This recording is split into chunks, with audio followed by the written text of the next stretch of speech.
Hi hello ಮತ್ತೊಮ್ಮೆ ಸಾಧನಾ school YouTube ಚಾನಲಿಂದ ನಾನು ನಿಮ್ಮ ರಮೇಶ್ ಸರ್. ಸ್ನೇಹಿತರೆ, ಬಹುಮುಖ್ಯವಾಗಿರ್ತಕ್ಕಂಥ 9ನೇ ತರಗತಿ ಸಮಾಜ ವಿಜ್ಞಾನದಲ್ಲಿ ಒಂದು ಅದ್ಭುತವಾದ ಪಾಠ ಇದೆ.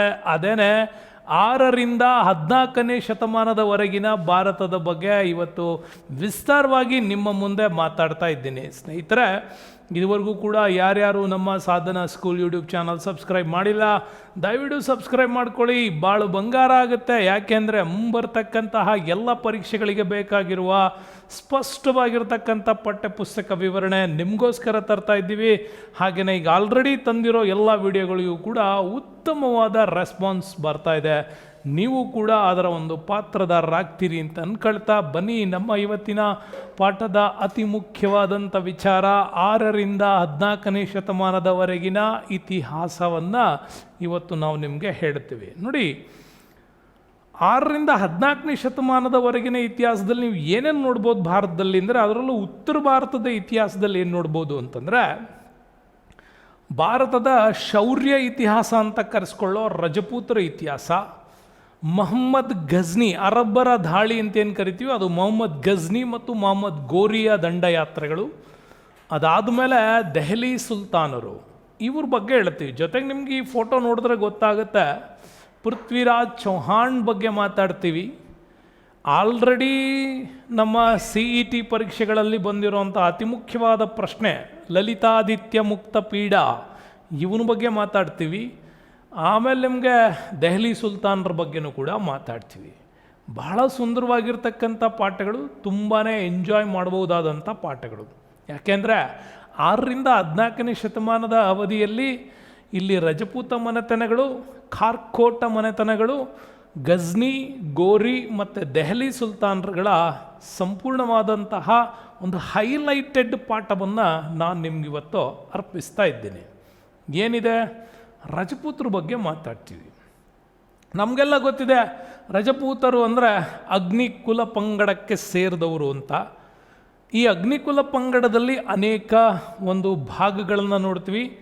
ಅದರಲ್ಲಿ ಗುರ್ಜರ ಪ್ರತಿಹಾರರು, ಗಹಡ್ವಾಲರು, ಪಾರಮಾರರು, ಚೌಹಾನರು, ಸೋಳಂಕಿಯರು ಮತ್ತು ಚಂದೇಲ ರಾಜಪೂತ ಮನೆತನಗಳು. ಇವಿಷ್ಟು ಮನೆತನಗಳ ಬಗ್ಗೆ ಈ ನಮ್ಮ ಪಠ್ಯಪುಸ್ತಕದಲ್ಲಿ ಅವರು ಮಾಡಿದಂಥ ಸಾಧನೆಗಳು, ಸಾಹಿತ್ಯ, ಕಲೆ, ವಾಸ್ತುಶಿಲ್ಪಕ್ಕೆ ಅವ್ರು ಕೊಟ್ಟಿರೋ ಕೊಡುಗೆಗಳನ್ನು ಬಹಳ ಸುಂದರವಾಗಿ ನಿಮಗೆ ಇದರಲ್ಲಿ ಸಿಗ್ತದೆ. ನೆನ್ಪಿಟ್ಕೊಳ್ಳಿ, ಗುರ್ಜರ ಪ್ರತಿಹಾರರು, ಗಹಡ್ವಾಲರು, ಪಾರಮಾರರು, ಚೌಹಾನರು, ಸೋಲಂಕಿಯರು, ಚಂದೇಲರು, ಇವೆಲ್ಲವೂ ಬಹಳ ಇಂಪಾರ್ಟೆಂಟಾಗಿ ನಮಗೆ ಈ ಪುಸ್ತಕ ತುಂಬ ಚೆನ್ನಾಗಿ ಒಂದು ಶಾರ್ಟ್ಕಟ್ಟಲ್ಲಿ ನಮಗಿದು ಹೇಳ್ಕೊಡುತ್ತೆ. ಈ ಗುರ್ಜರ ಪ್ರತಿಹಾರರು, ಗುರ್ಜರ ಪ್ರತಿಹಾರರ ಸ್ಥಾಪಕ ಯಾರು ಅನ್ನೋ ಪ್ರಶ್ನೆ ಬಂದರೆ ಹರಿಚಂದ್ರ ಅಂತ ಬರ್ತಾನೆ. ಈ ಹರಿಚಂದ್ರನನ್ನು ಗುರ್ಜರ ಮನೆತನದ ಆಳ್ವಿಕೆಯನ್ನು ಪ್ರಾರಂಭಿಸಿದ ಅಂತ ಹೇಳ್ತೀವಿ. ಇವನ 4 ಮಕ್ಕಳು ಪ್ರತಿಹಾರದ ಬೇರೆ ಬೇರೆ ಶಾಖೆಗಳಲ್ಲಿ ಆಡಳಿತವನ್ನು ನಡೆಸ್ತಾಯಿದ್ರು. ಅದರಲ್ಲೂ ಜೋಧ್ಪುರ, ಏನು ರಾಜಸ್ಥಾನ ಬಗ್ಗೆ ಮಾತಾಡ್ತೀವಲ್ಲ, ಜೋಧ್ಪುರ್, ನಂದಿಪುರ, ಬ್ರೋಚ್ ಏನು ಗುಜರಾತಲ್ಲಿ ಮಾತಾಡ್ತೀವಿ, ಹಾಗೆ ಉಜ್ಜಯಿನಿ ನಾವೇನು ಮಧ್ಯಪ್ರದೇಶ ಮಹಾರಾಷ್ಟ್ರದ ಬಾರ್ಡರ್ಗಳಲ್ಲಿ ಮಾತಾಡ್ತೀವಲ್ಲ, ಹಾಗಾಗಿ ಜೋಧ್ಪುರ, ನಂದಿಪುರ, ಬ್ರೋಚ್, ಉಜ್ಜಯಿನಿಗಳಲ್ಲಿ ಆಳ್ವಿಕೆ ಮಾಡಿದಂಥವ್ರು. ಉಜ್ಜಯಿನಿ ಅಂದರೆ ನಿಮಗೆ ಗೊತ್ತಿದೆ, ಗುಪ್ತರ ಕಾಲದಲ್ಲಿ 2ನೇ ರಾಜಧಾನಿಯಾಗಿ ನಿರ್ವಹಿಸಿದ್ದು ಮತ್ತು ಆ ಕಾಲಕ್ಕೆ ಅತಿ ಶ್ರೇಷ್ಠ ಕಲೆ, ಸಾಹಿತ್ಯ, ಸಂಸ್ಕೃತಿಯ ಬೀಡಾಗಿತ್ತದು. ಉಜ್ಜಯಿನಿಯ ಈಶ್ವರನ ದೇವಸ್ಥಾನ ಅಂತೂ ನಿಮಗೆ ವರ್ಲ್ಡ್ ಫೇಮಸ್. ಹಾಗೆಯೇ ಉಜ್ಜಯಿನಿಯಲ್ಲಿ ಆಳ್ವಿಕೆ ನಡೆಸ್ತಾ ಇದ್ದಂಥ ನಾಗಭಟ್ಟ ಈ ಗುರ್ಜರ ಪ್ರತಿಹಾರರಲ್ಲೇ ಅತ್ಯಂತ ಪ್ರಸಿದ್ಧನಾದಂಥ ದೊರೆ. ಅರಬ್ಬರ ಆಕ್ರಮಣವನ್ನು ಒಂದು ತನ್ನದೇ ಆಗಿದ ಎದೆಗಾರಿಕೆಯಲ್ಲಿ ಎದುರಿಸಿ ಅವ್ರ ಜೊತೆ ಹೋರಾಟ ಮಾಡಿದಂಥ ಧೀರ, ಅವನೇ ನಾಗಭಟ್ಟ, ಗುರ್ಜರ ಪ್ರತಿಹಾರರ ದೊರೆ ಅಂತ ಕರಿತೀವಿ. ಮತ್ತು ಇವರಲ್ಲಿ ಈತ ಹೋರಾಟ ಮಾಡೋದ್ರ ಜೊತೆಗೆ ಏನು ಗುಜರಾತ್ನ ಪ್ರದೇಶ, ಮಾಳ್ವಾ, ರಜಪುತಾನ್ ಅಂತೇನು ಕರಿತೀವಿ, ಈ ಎಲ್ಲ ಭಾಗಗಳನ್ನು ವಶಪಡಿಸಿಕೊಂಡು ಮೊದಲ ಬಾರಿಗೆ ಗುರ್ಜರ ಪ್ರತಿಹಾರರ ಅತಿ ದೊಡ್ಡ ಸಾಮ್ರಾಜ್ಯವನ್ನು ಸೃಷ್ಟಿಸಿದ. ನಂತರ ಈ ಆಳ್ವಿಕೆಯಲ್ಲಿ ಬರ್ತಕ್ಕಂಥ ಮತ್ತೊಬ್ಬ ಪ್ರಸಿದ್ಧ ದೊರೆ ಮಿಹಿರ ಭೋಜ. ಮಿಹಿರ ಭೋಜ ಅಂತೂ ಒಂದು ಸಾಂಸ್ಕೃತಿಕ ವೈಭವವನ್ನೇ ಗುರ್ಜರ ಪ್ರತಿಹಾರರಲ್ಲಿ ಸೃಷ್ಟಿ ಮಾಡಿದಂಥ ದೊರೆ ಇದ್ದ. ತನ್ನ ಈ ಹಿಂದೆ ನಾಗಭಟ ಬಿಟ್ಟು ಹೋಗಿದ್ದ ಸಾಮ್ರಾಜ್ಯಕ್ಕೆ ಮತ್ತೊಬ್ಬ ಸ್ಪಷ್ಟ ಉತ್ತರಾಧಿಕಾರಿಯಾಗಿ ಅಧಿಕಾರಕ್ಕೆ ಬಂದು ತುಂಬ ಚೆನ್ನಾಗಿ ಆತ ಸಾಮ್ರಾಜ್ಯವನ್ನು ಇವನೇನು ಮಾಳ್ವ ರಜಪುತಾನದ ಅಂದರೆ ಮಧ್ಯಪ್ರದೇಶದವರೆಗಿದ್ದಂಥ ಈ ರಾಜ್ಯದ ಒಂದು ಬಾರ್ಡರನ್ನು ಬಂಗಾಳದವರೆಗೆ ಅಂದರೆ ಪಶ್ಚಿಮ ಬಂಗಾಳದವರೆಗೂ ಕೂಡ ವಿಸ್ತರಿಸ್ದ. ಅಲ್ಲಿ ಪಾಲರ ರಾಜವಂಶ ಅಧಿಕಾರದಲ್ಲಿತ್ತು. ನಾರಾಯಣ ಪಾಲ್ನನ್ನು ಸೋಲಿಸ್ದ. ನೋಡಿ, ನಮ್ಮಲ್ಲಿ ಥಾರ್ ಮರುಭೂಮಿಯ ಅರಾವಳಿ ಪರ್ವತ ಶ್ರೇಣಿಯ ಮಡಿಲಿಂದ ಸ್ಟಾರ್ಟ್ ಆದಂತಹ ಮಾಳ್ವ ರಜಪುತಾನ್ ಭಾಗಗಳು ಮತ್ತು ಕೆಳಗಡೆ ಗುಜರಾತಿಂದ ಹಿಡಿದು ಮಹಾರಾಷ್ಟ್ರದವರೆಗೂ ಹಾಗೆಯೇ ಈ ಕಡೆ ಪಶ್ಚಿಮ ಬಂಗಾಳದವರೆಗೂ ರಾಜ್ಯ ವಿಸ್ತರಣೆ ಮಾಡಿದ್ದು ಮಿಹಿರ ಭೋಜನ ಕಾಲದ ಶ್ರೇಷ್ಠತೆ. ಹಾಗಾಗಿ ಅರಬ್ ಪ್ರವಾಸಿಗ ಸುಲೈಮಾನ್ ಮತ್ತು ಅಲ್ ಮಸೂದ್ ಕೂಡ ಇವನ ಸಾಮ್ರಾಜ್ಯಕ್ಕೆ ಭೇಟಿ ನೀಡಿದರು. ನಿಮಗಿದೇ ಪ್ರಶ್ನೆ ಬರೋದು, ಮಿಹಿರ ಭೋಜನ ಆಸ್ಥಾನಕ್ಕೆ ಭೇಟಿ ನೀಡಿದ ಅರಬ್ ಪ್ರವಾಸಿಗರು ಯಾರು ಅಂತ. ಅದರಲ್ಲಿ ಸುಲೈಮಾನ್ ಮತ್ತು ಅಲ್ ಮಸೂದ್ ನೆನ್ಪಿಟ್ಕೊಳ್ಳಿ. ಸುಲೈಮಾನ್ ಉತ್ತರದಲ್ಲಿ ಗುರ್ಜರ ಪ್ರತಿಹಾರ ಮಿಹಿರ ಭೋಜನ ಆಸ್ಥಾನದ ನಂತರ ರಾಷ್ಟ್ರಕೂಟರ ಆಸ್ಥಾನಕ್ಕೂ ಅದರಲ್ಲೂ ಅಮೋಘ ವರ್ಷನ್ ನೃಪತುಂಗನ ಆಸ್ಥಾನಕ್ಕೂ ಕೂಡ ಭೇಟಿ ಕೊಟ್ಟಿದ್ದ. ಅಲ್ ಮಸೂದ್ ಕೂಡ ಬಹಳ ಇಂಪಾರ್ಟೆಂಟ್ ಆಗಿರ್ತಕ್ಕಂಥ ವ್ಯಕ್ತಿ. ಆ ಕಾಲಕ್ಕೆ ತಮ್ಮದೇ ಆಗಿರ್ತಕ್ಕಂಥ ದಾಖಲೆಗಳನ್ನು ಬರೆದಿಡ್ತಾರೆ. ಹಾಗಾಗಿ ಪ್ರತಿಹಾರ ಮನೆತನದ ಮುಂದೆ ಮಹೇಂದ್ರ ಪಾಲ, ಮೊದಲನೇ ಮಹಿಪಾಲ, ಇವರೆಲ್ಲರೂ ತುಂಬ ಶ್ರೇಷ್ಠವಾದಂಥ ಅರಸರು. ಆದರೂ ಈ ಮನೆತನ ಕೊನೆಗೆ ಒಂದು ಉತ್ತರಾಧಿಕಾರಿಗಳಲ್ಲಿ ಚೆನ್ನಾಗಿ ಸಮರ್ಥರು ಬರದೇ ಇರೋದರಿಂದಾಗಿ ಇದು ಪತನ ಹೊಂದುತ್ತೆ. ಇದಾದ ಮೇಲೆ ಬರುವ ಇನ್ನೊಂದು ಪ್ರಸಿದ್ಧ ರಜಪೂತ್ ಮನೆತನ ಗಾಡ್ವಾಲರು. ಗುರ್ಜರ ಪ್ರತಿಹಾರರಲ್ಲಿ ನೀವು ನೆನಪಿಟ್ಕೊಳ್ಬೇಕು ಯಾರ್ಯಾರನ್ನ, ನಾಗಭಟ್ಟ, ಮಿಹಿರ ಭೋಜ, ಸುಲೈಮಾನ್, ಅಲ್ ಮಸೂದಿ ಬಗ್ಗೆ. ಹಾಗೆ ಗಾಡ್ವಾಲರು ಮನೆತನಕ್ಕೆ ಬರ್ತೀವಿ. ಈ ಮನೆತನದ ಸ್ಥಾಪಕ ಚಂದ್ರದೇವ. ಅಲ್ಲ, ಹರಿಚಂದ್ರ ಹೇಗೆ ಸ್ಥಾಪನೆ ಮಾಡಿದ್ನೋ ಪ್ರತಿಹಾರವನ್ನು, ಹಾಗೆ ಗಾಡ್ವಾಲ ಮನೆತನವನ್ನು ಚಂದ್ರದೇವ ಸ್ಥಾಪನೆ ಮಾಡ್ತಾರೆ. ಉತ್ತರದ ಬಹುಭಾಗವನ್ನು ವಶಪಡಿಸಿಕೊಂಡಿದ್ದೀತ ರಾಜ್ಯಭಾರವನ್ನು ನಡೆಸ್ತಾನೆ. ಇವರಲ್ಲಿ ಅತಿ ಪ್ರಸಿದ್ಧನಾದಂಥ ದೊರೆ ಗೋವಿಂದ ಚಂದ್ರ. ಅಲ್ಲಿ ಹೇಗೆ ನಾಗಭಟ್ಟ, ಮಿಹಿರ ಭೋಜ ಬರ್ತಾರಲ್ವಾ, ಸೇಮ್ ಟು ಸೇಮ್ ಗಹಡ್ವಾಲರಲ್ಲಿ ಗೋವಿಂದ ಚಂದ್ರ ಬರ್ತಾನೆ. ಈತ ಕೂಡ ಅಷ್ಟೇ ಬಂಗಾಳದಿಂದ ಪಾಲರಿಂದ ಕೂಡ ಆ ಸಾಮ್ರಾಜ್ಯದ ವಿಸ್ತಾರವನ್ನು ಕಾಪಾಡಿಕೊಂಡು ಮುಂದೆ ಮಗಧ ಮಾಳ್ವವನ್ನು ವಶಪಡಿಸ್ಕೊಳ್ತಾನೆ. ಯಾಕೆಂದರೆ ಆ ಕಾಲಕ್ಕೆ ಗುರ್ಜರ ಪ್ರತಿಹಾರ ಅವನತಿ ನಂತರ ಮತ್ತೆ ಸ್ವತಂತ್ರವಾಗಿದ್ದ ಪಾಲ ರಾಜವಂಶವನ್ನು ಈತ ಸೋಲಿಸ್ದ. ಕಳಿಂಗ, ಒಡಿಸ್ಸಾ ಅರಸರೊಂದಿಗೂ ಕೂಡ ಯುದ್ಧವನ್ನು ಮಾಡಿದ್ದ. ಹಾಗೆ ಕಾಶ್ಮೀರ, ಗುಜರಾತನ್ನು ಕೂಡ ನೋಡಿ, ಉತ್ತರದಲ್ಲಿ ಕಾಶ್ಮೀರ, ಹಾಗೆ ಪಶ್ಚಿಮಕ್ಕೆ ಬಂದೆ ಗುಜರಾತ್, ಈ ಕಡೆ ಬಂಗಾಳ, ದಕ್ಷಿಣದಲ್ಲಿ ಚೋಳ ಅರಸರೊಂದಿಗೂ ಕೂಡ ಹೋರಾಟ ಮಾಡಿ ಉತ್ತಮ ಬಾಂಧವ್ಯವನ್ನು ಬೆಳೆಸ್ಕೊಂಡಿದ್ದ ಅಂತೀವಿ. ಹಾಗಾಗಿ ಗೋವಿಂದ ಚಂದ್ರ ಈ ಕಾಲದ ಅತ್ಯಂತ ಶ್ರೇಷ್ಠ ದೊರೆ ಗಾಡ್ವಾಲರಲ್ಲಿ ಅಂತ ಹೇಳ್ತೀವಿ.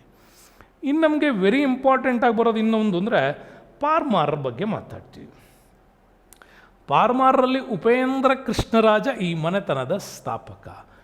ಹೇಗೆ ಹರಿಚಂದ್ರ, ಚಂದ್ರದೇವ, ಇದಾದಮೇಲೆ ಉಪೇಂದ್ರ ಕೃಷ್ಣರಾಜ ಈ ಪಾರ್ಮಾರರ ವಂಶದ ಸ್ಥಾಪಕ.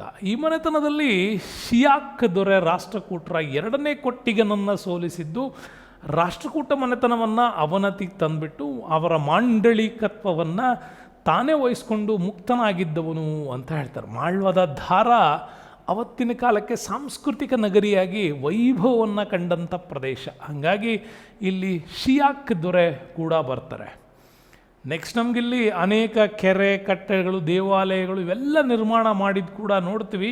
ಬಟ್ ಇವರ ಆಸ್ಥಾನದಲ್ಲಿ ಧನಂಜಯ, ಭಟ್ಟ, ಹಲಾಯುಧ, ಧನಿಕ, ಪದ್ಮಗುಪ್ತ ಅನ್ನುವಂಥ ಶ್ರೇಷ್ಠ ವಿದ್ವಾಂಸರಿಗೆ ಆಸ್ಥಾನವನ್ನು ಒಂದು ಅಲಂಕಾರ ಮಾಡೋದಕ್ಕೆ ಅವಕಾಶ ಮಾಡಿಕೊಟ್ಟಿದ್ದು ಪಾರ್ಮಾರರ ಕಾಲ.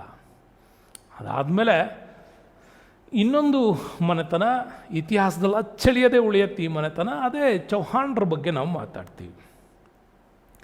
ಚೌಹಾಣ್ರ ಮನೆತನದ ಸ್ಥಾಪಕ ಅಂತಂದರೆ ಅದು ವಾಸುದೇವ.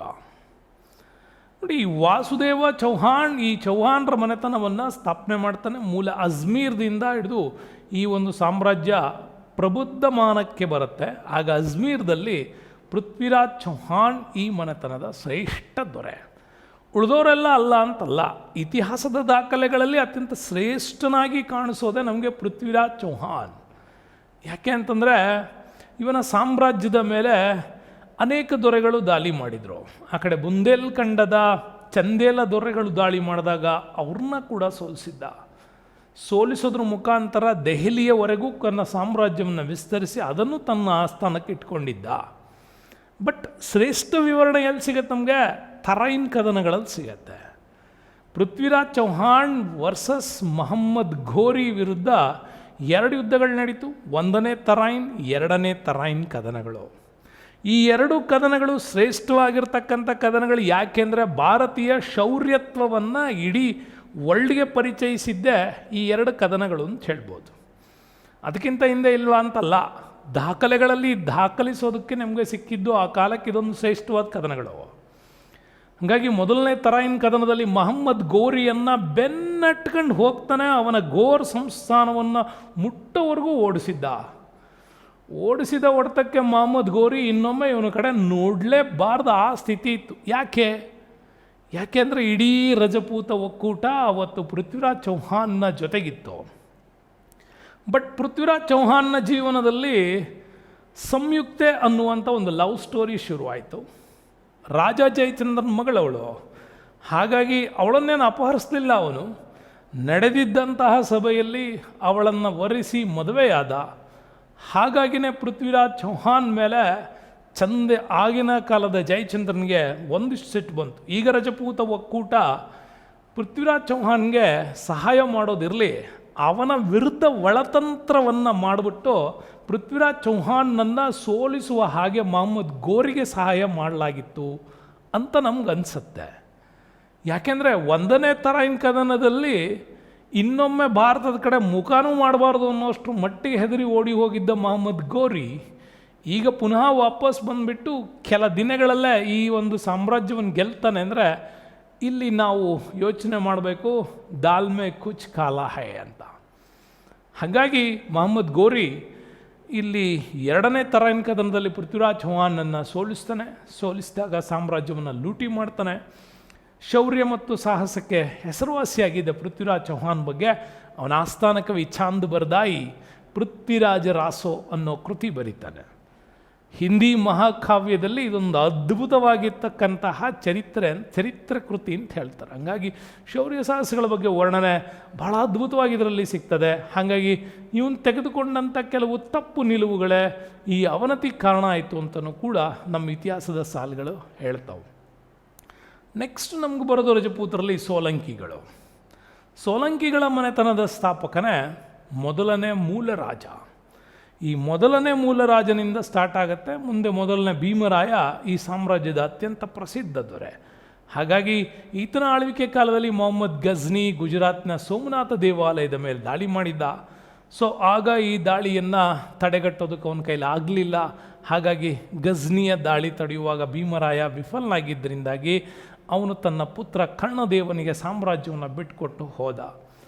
ಇದರಿಂದಾಗಿ ಇಡೀ ಮನೆತನ ಅವತ್ತು ಅವನತಿಯತ್ತ ಹೋಗಿತ್ತು. ಅದಷ್ಟೇ ನಮಗೆ. ಬಟ್ ಈ ಮನೆತನದ ಶ್ರೇಷ್ಠ ಖ್ಯಾತ ಜೈನ ಪಂಡಿತ ಇಲ್ಲಿ ಬರ್ತಾನೆ. ಅವನೇನೆ ಹೇಮಚಂದ್ರ. ಜೈನರಲ್ಲಿ ಇವನನ್ನು ಒಬ್ಬ ದೊಡ್ಡ ತತ್ವಜ್ಞಾನಿ ಅಂತ ಕರಿತೀವಿ ನಾವು. ಹಾಗಾಗಿ ದೇಶಿ ನಾಮಮಾಲ ಈ ಹೇಮಚಂದ್ರ ಬರೆದಂಥ ಕೃತಿ ಇದು. ಪ್ರಾಕೃತ ಭಾಷೆಯಲ್ಲಿ ಒಂದು ಒಳ್ಳೆ ಡಿಕ್ಷ್ನರಿ ಇದು. ಹಾಗಾಗಿ ದೇಶಿ ನಾಮಮಾಲ ವೆರಿ ಇಂಪಾರ್ಟೆಂಟ್ ಆ ಕಾಲಕ್ಕೆ. 2ನೇ ಮೂಲ ರಾಜ ಮೊಹಮ್ಮದ್ ಗೋರಿಯನ್ನು ಮೌಂಟ್ ಅಬೂ ಸಮೀಪದಲ್ಲಿ ಸೋಲಿಸಿದ್ದ. ಬಟ್ ಈ ಸೋಲಿಸಿರೋ ವಿಚಾರಗಳನ್ನು ನಮ್ಮಲ್ಲಿ ವೈಭವಯುತವಾಗಿ ಹೇಳಿಲ್ಲ. ನಮ್ಮ ರಾಜರು ಸೋತಿರೋದನ್ನು ಮಾತ್ರ ಬಹಳ ವೈಭವಯುತವಾಗಿ ಹೇಳ್ತೀವಿ. ಇದೇ ಇತಿಹಾಸ ಬರೆದವರ ಒಂದು ದುರಾದೃಷ್ಟಕರ. ನಮಗೆ ಭಾರತೀಯತೆಯ ಮೇಲೆ ನಮ್ಗೆ ಅಭಿಮಾನ ಬರಬೇಕು ಅಂದರೆ ನಮ್ಮ ರಾಜರುಗಳ ಸಕ್ಸಸ್ ಸ್ಟೋರಿಗಳು ನಮಗೆ ಬರಬೇಕು. ಹಾಗಾಗಿ 2ನೇ ಮೂಲ ರಾಜ ಮೊಹಮ್ಮದ್ ಗೋರಿಯನ್ನು ಮೌಂಟ್ ಅಬೂ ಸಮೀಪ ಅರಾವಳಿ ಬೆಟ್ಟಗಳ ಶ್ರೇಣಿಯಲ್ಲಿ ಸೋಲಿಸಿದ್ದ. ನಂತರದ ಅಲಾವುದ್ದೀನ್ ಖಿಲ್ಜಿ ದಂಡನಾಯಕನಾಗಿರ್ತಕ್ಕಂಥ ಉಲುಗ್ ಖಾನ್ ನಸ್ರತ್ ಖಾನ್ ಕೂಡ ಬೃಹತ್ ಸೈನ್ಯದೊಂದಿಗೆ ಮುಂದೆ, ಆವಾಗ ಕರ್ಣದೇವ ವಯಸ್ಸಾದಂಥ ಮುದುಕ.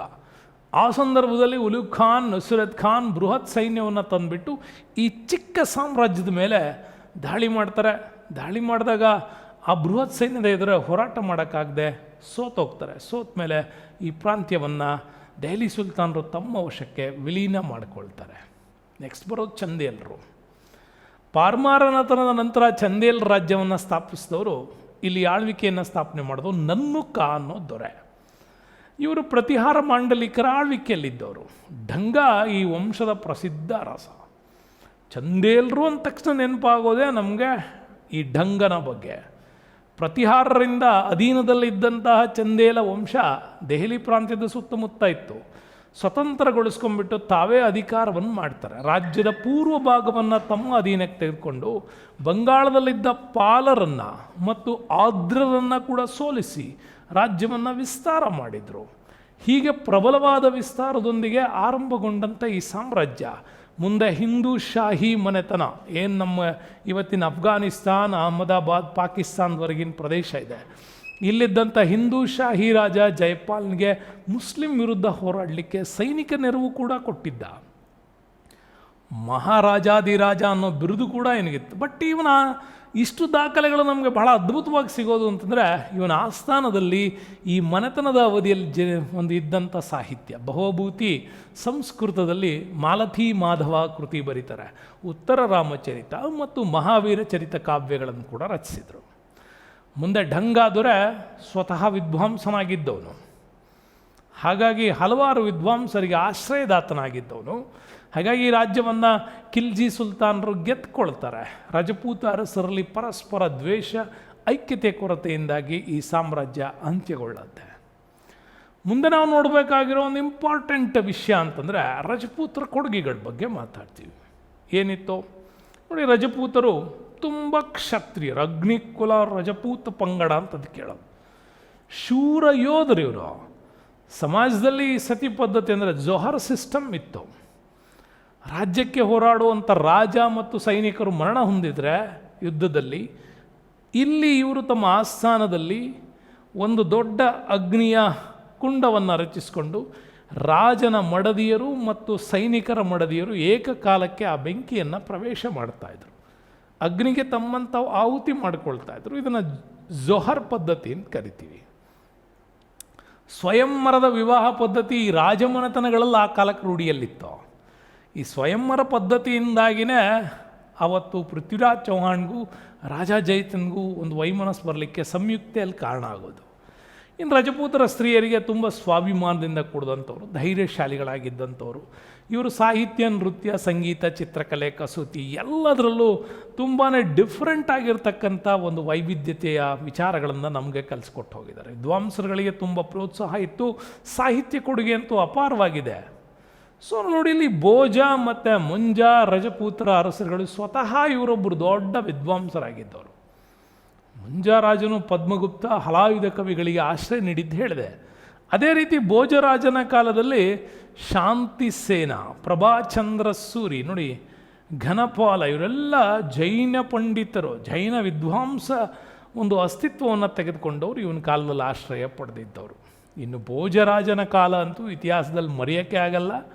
ಇವನ ಕಾಲದಲ್ಲಿ ಶಾಂತಿಸೇನ, ಪ್ರಭಾಚಂದ್ರ ಸೂರಿ, ಘನಪಾಲರಿಗೆ ಆಶ್ರಯದ ಜೊತೆಗೆ ಅದೇ ಸಂಸ್ಕೃತಿಯನ್ನು ಮುಂದುವರಿಸ್ಕೊಂಡು ಹೋದವನು ಜಯದೇವ. ಜಯದೇವ ಗೀತ ಗೋವಿಂದ, ಭಾರವಿಯ ಕೀರತಾರ್ಜುನೀಯ, ಸೊ ಭರ್ತೃಹರಿಯ ರಾವಣವಧ, ಮಹೇಂದ್ರಪಾಲ ಕಾವ್ಯಮೀಮಾಂಸೆ ಕೃತಿಗಳು ರಚನೆ ಆಗ್ತವೆ. ಬಟ್ ವೆರಿ ಇಂಟ್ರೆಸ್ಟಿಂಗ್ ರಾಜಶೇಖರನ ನಾಟಕಗಳು. ಏನೋ ಬಾಲರಾಮಾಯಣ ಮತ್ತು ಕರ್ಪೂರ ಮಂಜರಿ ರಾಜಶೇಖರನ ಭಾಳ ಅದ್ಭುತವಾಗಿರ್ತಕ್ಕಂಥ ನಾಟಕಗಳು ಆ ಕಾಲಕ್ಕೆ ರಚನೆ ಆಗಿತ್ತು. ಇನ್ನು ಭವಭೂತಿ ಮಹಾವೀರ ಚರಿತ್ರೆ ಕೂಡ ಬರೀತಾನೆ, ಉತ್ತರ ರಾಮಚರಿತ್ರೆ ಕೂಡ ಬರೀತಾರೆ. ಇನ್ನು ಕಲ್ಲಣನ ರಾಜತರಂಗಿಣಿ ನಿಮಗೆ ಗೊತ್ತಿದೆ, ಮಧ್ಯಕಾಲೀನ ಇತಿಹಾಸದ ಆರಂಭಿಕವಾಗಿರ್ತಕ್ಕಂಥ ಒಂದು ಅಸ್ಮಿತೆಯ ಕೃತಿ ಅಂತ ಕರಿತೀವಿ. ಹಾಗಾಗಿ ಕಲ್ಲಣನ ರಾಜತರಂಗಿಣಿ, ಜಯನಿಕನ ಪೃಥ್ವಿರಾಜ ವಿಜಯ, ಹೇಮಚಂದ್ರನ ಕುಮಾರಪಾಲ ಚರಿತ, ಇವೆಲ್ಲ ಅದ್ಭುತವಾಗಿರ್ತಕ್ಕಂಥ ಕೃತಿಗಳು ಆ ಕಾಲಕ್ಕೆ ರಜಪೂತರ ಸಂಸ್ಕೃತಿಯನ್ನು ನಮ್ಗೆ ಹೇಳ್ತವೆ.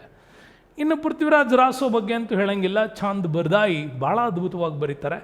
ಭೋಜ ಪ್ರಬಂಧವನ್ನು ಬಲ್ಲಾಳ ಈ ಕಾಲದಲ್ಲಿ ರಚಿಸಿದ್ದು ನಿಮಗೂ ಕೂಡ ಗೊತ್ತಿದೆ. ಹಾಗಾಗಿ ಗುಜರಾತಿ, ರಾಜಸ್ಥಾನಿ, ಹಿಂದಿ ಭಾಷೆಗಳ ಅಭಿವೃದ್ಧಿಗೆ ಇವರಲ್ಲಿ ಬಹಳ ಪ್ರಮುಖವಾದಂಥ ಕೊಡುಗೆಗಳು ಮತ್ತು ಇವರ ವಿದ್ಯಾಕೇಂದ್ರಗಳಾಗಿ, ಯೂನಿವರ್ಸಿಟಿಗಳಾಗಿ ನಳಂದ, ಕಾಶಿ, ವಿಕ್ರಮಶೀಲ, ಉಜ್ಜಯಿನಿಗಳಿಗೆ ಹೆಚ್ಚು ಪ್ರೋತ್ಸಾಹ ಮಾಡಿದ್ದು ನಮಗಿಲ್ಲಿ ಕಾಣುತ್ತೆ.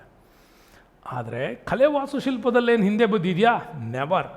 ಇವತ್ತು ಕೂಡ ರಜಪೂತರ ಕಲೆ ಸಾಹಿತ್ಯ ಉತ್ತರ ಭಾರತದಲ್ಲಿ ನಮ್ಗೆ ಅದ್ಭುತವಾಗಿ ಕಾಣಸಿಗುತ್ತೆ. ಅದರಲ್ಲೂ ಉತ್ತರ ಭಾರತದಲ್ಲಿ ಮೌಂಟ್ ಅಬು ಬರುತ್ತೆ, ಅಂದರೆ ಅರಾವಳಿ ಬೆಟ್ಟಗಳ ಮೇಲಿನ ತಪ್ಪಲು ಪ್ರದೇಶ ಮೌಂಟ್ ಅಬು, ಮತ್ತು ಅಲ್ಲಿರ್ತಕ್ಕಂಥ ಬಸದಿಗಳು, ಜೊತೆಗೆ ಚಿತ್ತೋಡ, ಮಾಂಡು, ರಣತಂಬೂರ್, ಜೋಧ್ಪುರ, ಗ್ವಾಲಿಯರ್, ಇಲ್ಲಿ ಭಾಳ ಅದ್ಭುತವಾದ ಕೋಟೆಗಳು ಇವತ್ತೂ ಕೂಡ ರಜಪೂತರ ಶೌರ್ಯವನ್ನು ಕಥೆಗಳನ್ನು ನಮ್ಗೆ ಹೇಳ್ತವೆ. ಇನ್ನು ಜೈಪುರ, ಗ್ವಾಲಿಯರ್, ಉದಯ್ಪುರ್ ಮನೆಗಳು. ಇನ್ನು ಮೌಂಟ್ ಅಬೂನಲ್ಲಿ ಬರುವಂಥ ದಿಲಾವರ್ ಟೆಂಪಲ್ಸ್, ದಿಲಾವರ್ ದೇವಾಲಯ, ಇನ್ನು ವಿಮಲ ವಸಾಯಿ, ಲುನ ವಸಾಯಿ ದೇವಾಲಯಗಳು ಕೂಡ ಭಾಳ ಅದ್ಭುತವಾಗಿದ್ದಾವೆ. ಸೊ ಚಂದ ಎಲ್ಲರೂ ಮಧ್ಯಪ್ರದೇಶದ ಖಜುರಾಹೋ ಅಂತೂ ಹೇಳಂಗಿಲ್ಲ, ಎಷ್ಟು ಅದ್ಭುತ ಅಂತಂದರೆ ಅದು ಬಾಯಲ್ಲಿ ವರ್ಣನೆ ಮಾಡೋಕ್ಕಲ್ಲ. ಜಸ್ಟ್ ನೀವು ಖಂಡರಾಯ ಮಹಾದೇವ ದೇವಾಲಯವನ್ನು ನೋಡ್ತಾ ಇದ್ದರೆ ನೋಡ್ತಾನೆ ಅಲ್ಲೇ ಕೂತ್ಕೋಬೇಕು ಅನಿಸುತ್ತೆ. ಭಾಳ ಅದ್ಭುತವಾಗಿದೆ ಮಧ್ಯಪ್ರದೇಶದ ಖಜುರಾಹೋದಲ್ಲಿ ಖಂಡರಾಯ ಮಹಾದೇವ ದೇವಾಲಯ. ಜೊತೆಗೆ ಶೈವ ವೈಷ್ಣವ ಸಂಸ್ಕೃತಿಗಳ ಒಂದು ಅವಿಚ್ಛಿನ್ನ ಭಾಗವಾಗಿ ರಜಪೂತರು ಇದ್ದಾರೆ ಇಲ್ಲಿ. ಹಾಗಾಗಿ ಚಿತ್ರಕಲೆಗೂ ತುಂಬಾ ಪ್ರೋತ್ಸಾಹ ಮಾಡಿದ್ದಾರೆ. ಅದರಲ್ಲೂ ರಾಜಸ್ಥಾನಿ ಕಲಾಶೈಲಿ, ಪಹರಿ ಕಲಾಶೈಲಿ ನೆನ್ಪಿಟ್ಕೊಳ್ಳಿ. ಎಕ್ಸಾಮ್ಸಲ್ಲಿ ಕೇಳಿದ್ದಾರೆ ಆಲ್ರೆಡಿ. ಪಹರಿ ಕಲಾಶೈಲಿಯ ಚಿತ್ರಕಲೆ ರಜಪೂತ್ರ ಕಾಲದಲ್ಲಿ ಬೆಳವಣಿಗೆಗೆ ಬಂದದ್ದು. ಇನ್ನು ಮೇವಾರ್, ಬಿಕನೇರ್, ಜೋಧ್ಪುರ, ಜೈಸಲ್ಮೇರ್ ಮತ್ತು ಬುನಿಗಳಲ್ಲಿ ರಾಜಸ್ಥಾನ್ ಶೈಲಿ ಚಿತ್ರಕಥೆಗಳನ್ನು ನೋಡಿದ್ದೀವಿ. ಇನ್ನು ಕಸೋಲಿ, ಜಮ್ಮು, ಗರ್ವಾಲ್, ಪಹರಿ ಕಲಾಶೈಲಿ ಚಿತ್ರಕಲೆಗಳು ನಮಗಲ್ಲಿ ಸಿಗ್ತವೆ. ಇದಾದ ಮೇಲೆ ಬರೋದು ನಮಗೆ ಕಾಶ್ಮೀರದ ಕಾರ್ಕೋಟರು. ಸೊ ಕ್ರಿಸ್ತಶಕ 625ರಿಂದ 855 ಮಧ್ಯ ಈ ಕಾಶ್ಮೀರದ ಕಾರ್ಕೋಟರು ಸಾಮ್ರಾಜ್ಯ ಸಿಗತ್ತೆ. ಬಹಳಷ್ಟು ವರ್ಷಗಳವರೆಗೆ ಈ ಇತಿಹಾಸ ನಮ್ಮ ಮಕ್ಕಳಿಗೆ ಸಿಕ್ಕೇ ಇರಲಿಲ್ಲ. ನೀವೆಲ್ಲ ಪುಣ್ಯವಂತರು ಇದನ್ನು ಓದ್ತಾ ಇದ್ದೀರಿ. ನಾವು ಅತಿ ದೊಡ್ಡ ಮಟ್ಟದ ವಿದ್ಯಾರ್ಥಿಗಳಿಗೆ ಮಾತ್ರ ಇದನ್ನು ಹೇಳ್ತಾ ಇದ್ದು ಕಾಶ್ಮೀರದ ಕಾರ್ಕೋಟ ಮನೆತನದ ಬಗ್ಗೆ. ಬಟ್ ಈಗ ಬಾಲ್ಯದಲ್ಲೇ ಈ ಒಂದು ಶೌರ್ಯ ಸಾಮ್ರಾಜ್ಯದ ಬಗ್ಗೆ ನೀವು ತಿಳ್ಕೊಳ್ತಾ ಇದ್ದೀರಿ. ಕಾಶ್ಮೀರದ ಕಾರ್ಕೋಟ ರಾಜವಂಶ ಇವತ್ತಷ್ಟು ಅದ್ಭುತವಾಗಿದೆ. ಕಾಶ್ಮೀರ ಅಂದರೆ ಅದರ ಸಂರಕ್ಷಣೆ ಕೆಲಸ, ಆರಂಭದ ಕೆಲಸ ಮಾಡಿದ್ದು ಈ ಮನೆತನ. 625ರಲ್ಲೇ ರಾಜ ದುರ್ಲಭವರ್ಧನನಿಂದ ಈ ಸಾಮ್ರಾಜ್ಯ ಸ್ಥಾಪನೆ ಆಯಿತು. ಈ ಕಾಲದ ಭಾರತದ ಬಲಿಷ್ಠ ಸಂಸ್ಥಾನಗಳಲ್ಲಿ ಈ ಕಾರ್ಕೋಟ ಮನೆತನ ಕೂಡ ತುಂಬ ಶೌರ್ಯವನ್ನು ಪ್ರದಾನ ಮಾಡಿತ್ತು ನಮಗೆ. ದುರ್ಲಭವರ್ಧನನ ಮಗ ದುರ್ಲಭಕ ಬರ್ತಾನೆ. ಈತನನ್ನು ಪ್ರತಾಪದಿತ್ಯ ಅಂತಲೂ ಕೂಡ ಕರೀತಾರೆ. ಈ ಪ್ರತಾಪದಿತ್ಯ ಈತ ನರೇಂದ್ರ ಪ್ರಭಾ ಎಂಬುವಳನ್ನು ಮದುವೆಯಾಗಿ 3 ಮಕ್ಕಳನ್ನು ಪಡಿತಾನೆ. ಅದರಲ್ಲಿ ಚಂದ್ರಪೀಡ ಅಂದರೆ ವಜ್ರಾದಿತ್ಯ ಅಂತ ಕರಿತೀವಿ, ತಾರಾಪೀಡ, ಉದಯಾದಿತ್ಯ, ಇನ್ನು ಮುಕ್ತಪೀಡ ಅಂದರೆ ಲಲಿತಾದಿತ್ಯ ಅಂತ. ಇದೇ ಪ್ರಶ್ನೆ ನಮಗೆ ಬಂದಿರೋದು, ಲಲಿತಾದಿತ್ಯ ಮುಕ್ತಪೀಡ ಅಂತ. ಅವನ ಮೂಲ ಹೆಸರು ಮುಕ್ತಪೀಡ, ಆದರೆ ಸಾಹಿತ್ಯಗಳಲ್ಲಿ ಲಲಿತಾದಿತ್ಯ ಅಂತ ಬರಿತೀವಿ. ಹಾಗಾಗಿ ಚಂದ್ರಪೀಡ, ತಾರಪೀಡ, ಮುಕ್ತಪೀಡ 3 ಜನ, ವಜ್ರಾದಿತ್ಯ, ಉದಯಾದಿತ್ಯ ಮತ್ತು ಲಲಿತಾದಿತ್ಯ. ಸೊ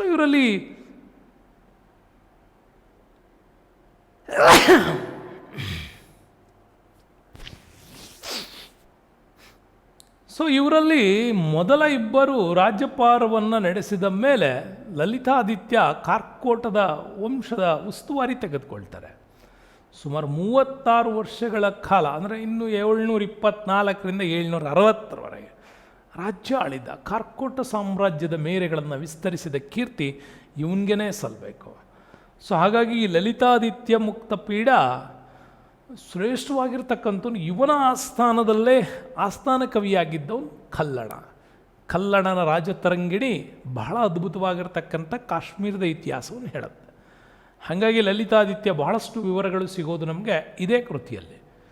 ಇದೇ ಸಮಕಾಲೀನ ಕೃತಿ ಈ ಟೈಮಿಗೆ ಅಂದರೆ ಅಲ್ವರೂನಿ ಬರೆದಂಥ ತಾರಿಕ್ ಇ ಹಿಂದ್ ಕೃತಿ. ಲಲಿತಾದಿತ್ಯನ ಒಂದು ಸಾಹಸಗಳನ್ನು ಬಿಡಿ, ನಮ್ಮಲ್ಲಿ ಕಲ್ಲಣ ರಾಜತರಂಗಿಣಿಯಲ್ಲಿ ಬರೀತಾನೆ ಅಂದರೆ ಅದು ಅಷ್ಟೇನು ವಿಶೇಷ ಅಲ್ಲ. ಆದರೆ ವಿದೇಶಿಗನೊಬ್ಬ ಅಲ್ಬೆರೂನಿ ಅಂತಕ್ಕಂಥವ್ನು ತಾರಿಕ್ ಇ ಹಿಂದ್ನಲ್ಲಿ ಇವನ ಸಾಹಸಗಳನ್ನು ವರ್ಣಿಸ್ತಾನೆ ಅಂದರೆ ಎಷ್ಟು ಪ್ರಬಲನಾಗಿದ್ದ ಅರಸ ಅನ್ನೋದಕ್ಕೆ ನಮಗೆ ಆಧಾರಗಳು ಸಿಕ್ಕತ್ತೆ. ಸೊ ಚೀನಾದ ಬಹಳಷ್ಟು ಐತಿಹಾಸಿಕ ಗ್ರಂಥಗಳಲ್ಲಿ ಕೂಡ ಇವನ ಉಲ್ಲೇಖ ಇದೆ. ಹಾಗಾಗಿ ಲಲಿತಾದಿತ್ಯ ಜನ್ಮತಃ ಶೂರ, ಧೀರ, ಹಾಗಾಗಿ ಮಹತ್ವಾಕಾಂಕ್ಷಿ ಕೂಡ ಹೌದು. ಪ್ರಾರಂಭದಲ್ಲಿ ಈತ ಕನ್ಯಾಕುಬ್ಜ ಅಂದರೆ ಇವತ್ತಿನ ಖನೌಜ್ನ ಯಶೋವರ್ಮನನ್ನು ಯುದ್ಧದಲ್ಲಿ ಸೋಲಿಸಿ ತನ್ನ ಪರಾಕ್ರಮವನ್ನು ಮೆರೀತಾನೆ. ನಂತರ ಕಾಬೂಲ್ ಪ್ರಾಂತ್ಯವನ್ನು ಆಳ್ತಿದ್ದಂತಹ ಶಾಹಿ ವಂಶಸ್ಥರನ್ನ ಸೋಲಿಸಿ ತನ್ನ ಆಧಿಪತ್ಯವನ್ನು ಅಲ್ಲಿವರೆಗೂ ವಿಸ್ತರಿಸ್ದ. ಅಂದರೆ ಈ ಕಡೆ ಬಂಗಾಳದಿಂದ ಹಿಡಿದು ಇವತ್ತಿನ ಅಫ್ಘಾನಿಸ್ತಾನದ ಪ್ರಾಂತ್ಯದವರೆಗೂ ಕೂಡ ಇವನ ಸಾಮ್ರಾಜ್ಯ ವಿಸ್ತಾರ ಆಗಿತ್ತು ಅಂತ. ಮುಂದೆ ವಿಂಧ್ಯಾಚಲದ ಭಾಳಷ್ಟು ರಾಜರುಗಳ ಜೊತೆ ರಾಜತಾಂತ್ರಿಕ ಸಂಬಂಧಗಳನ್ನು ಸಾಧಿಸಿ ನಂತರ ತನಗೆ ಯಾರೂ ಕೂಡ ವಿರೋಧಿಗಳಾಗಬಾರ್ದು ಅನ್ನೋ ಕಾರಣಕ್ಕಾಗಿ ಅವ್ರ ಜೊತೆ ಉತ್ತಮವಾದ ಸ್ನೇಹ ಸಂಬಂಧವನ್ನು ಕೂಡ ಬೆಳೆಸ್ದ. ದಕ್ಷಿಣದಲ್ಲಿ ಯಾವಾಗ ರಾಷ್ಟ್ರಕೂಟರಿದ್ದರು, ಲಲಿತಾದಿತ್ಯ ಅವ್ರ ಜೊತೆನೂ ಕೂಡ ಉತ್ತಮ ಸ್ನೇಹ ಸಂಬಂಧಗಳನ್ನು ಬೆಳೆಸಿ ಪೂರ್ವದಲ್ಲಿ ತನ್ನ ಸಾಮ್ರಾಜ್ಯದ ಪ್ರಭಾವವನ್ನು ಬಂಗಾಳದವರೆಗೆ ವಿಸ್ತರಿಸಿದ್ದ ಅಂತ. ಹಂಗಾಗಿ ಬಂಗಾಳ ಟು ಅಫ್ಘಾನಿಸ್ತಾನ್ವರೆಗೆ, ದಕ್ಷಿಣದಲ್ಲಿ ಉಜ್ಜಯಿನಿ ಟು ಕಾಶ್ಮೀರದವರೆಗೆ ಇವನು ಸಾಮ್ರಾಜ್ಯ ವಿಸ್ತಾರವಾಗಿತ್ತು ಅನ್ನೋದು ಅದಕ್ಕೋಸ್ಕರ. ಜೊತೆಗೆ ಚೀನಾದ ಟಾಂಗ್ ರಾಜರುಗಳ ಜೊತೆ ಕೂಡ ಸ್ನೇಹ ಸಂಪರ್ಕವನ್ನು ಬೆಳೆಸಿ, ಅದರಲ್ಲೂ ಕೂಡ ಟಿಬೇಟಿಯನ್ನರು ಭಾರತದ ಮೇಲೆ ಯುದ್ಧ ಮಾಡಿ ಅವರ ಆಶ್ರಯದಲ್ಲಿದ್ದ ವಾಯುವ್ಯ ಭಾರತದ ಭಾಳಷ್ಟು ರಾಷ್ಟ್ರಗಳನ್ನು ಸ್ವತಂತ್ರಗೊಳಿಸಿದ್ದು. ಹಾಗಾಗಿ ಇವತ್ತು ನಮಗೆ ಈ ಉತ್ತರಾಖಂಡ್, ಹಿಮಾಚಲ್ ಪ್ರದೇಶ್, ಉತ್ತರ ಪ್ರದೇಶ, ನೇಪಾಳ, ಮುಂದೆ ಅರುಣಾಚಲ್ ಪ್ರದೇಶ್, ಸಿಕ್ಕಿಂವರೆಗಿನ ಇಷ್ಟು ಪ್ರಾಂತ್ಯಗಳು ಕೂಡ ಭಾರತದ ಒಳಗಡೆ ಇವತ್ತು ಸುಭದ್ರವಾಗಿದ್ದಾವೆ. ಅಂದರೆ ಅವತ್ತಿನ ಕಾಲಕ್ಕೂ ಕೂಡ ಕಾರ್ಕೋಟ ರಾಜಮನೆತನದ ಲಲಿತಾದಿತ್ಯ ಮುಕ್ತಪೀಠ ನಮಗೆ ಕೊಟ್ಟಿರತಕ್ಕಂಥ ಶ್ರೇಷ್ಠವಾದ ಕೊಡುಗೆ ಅದು.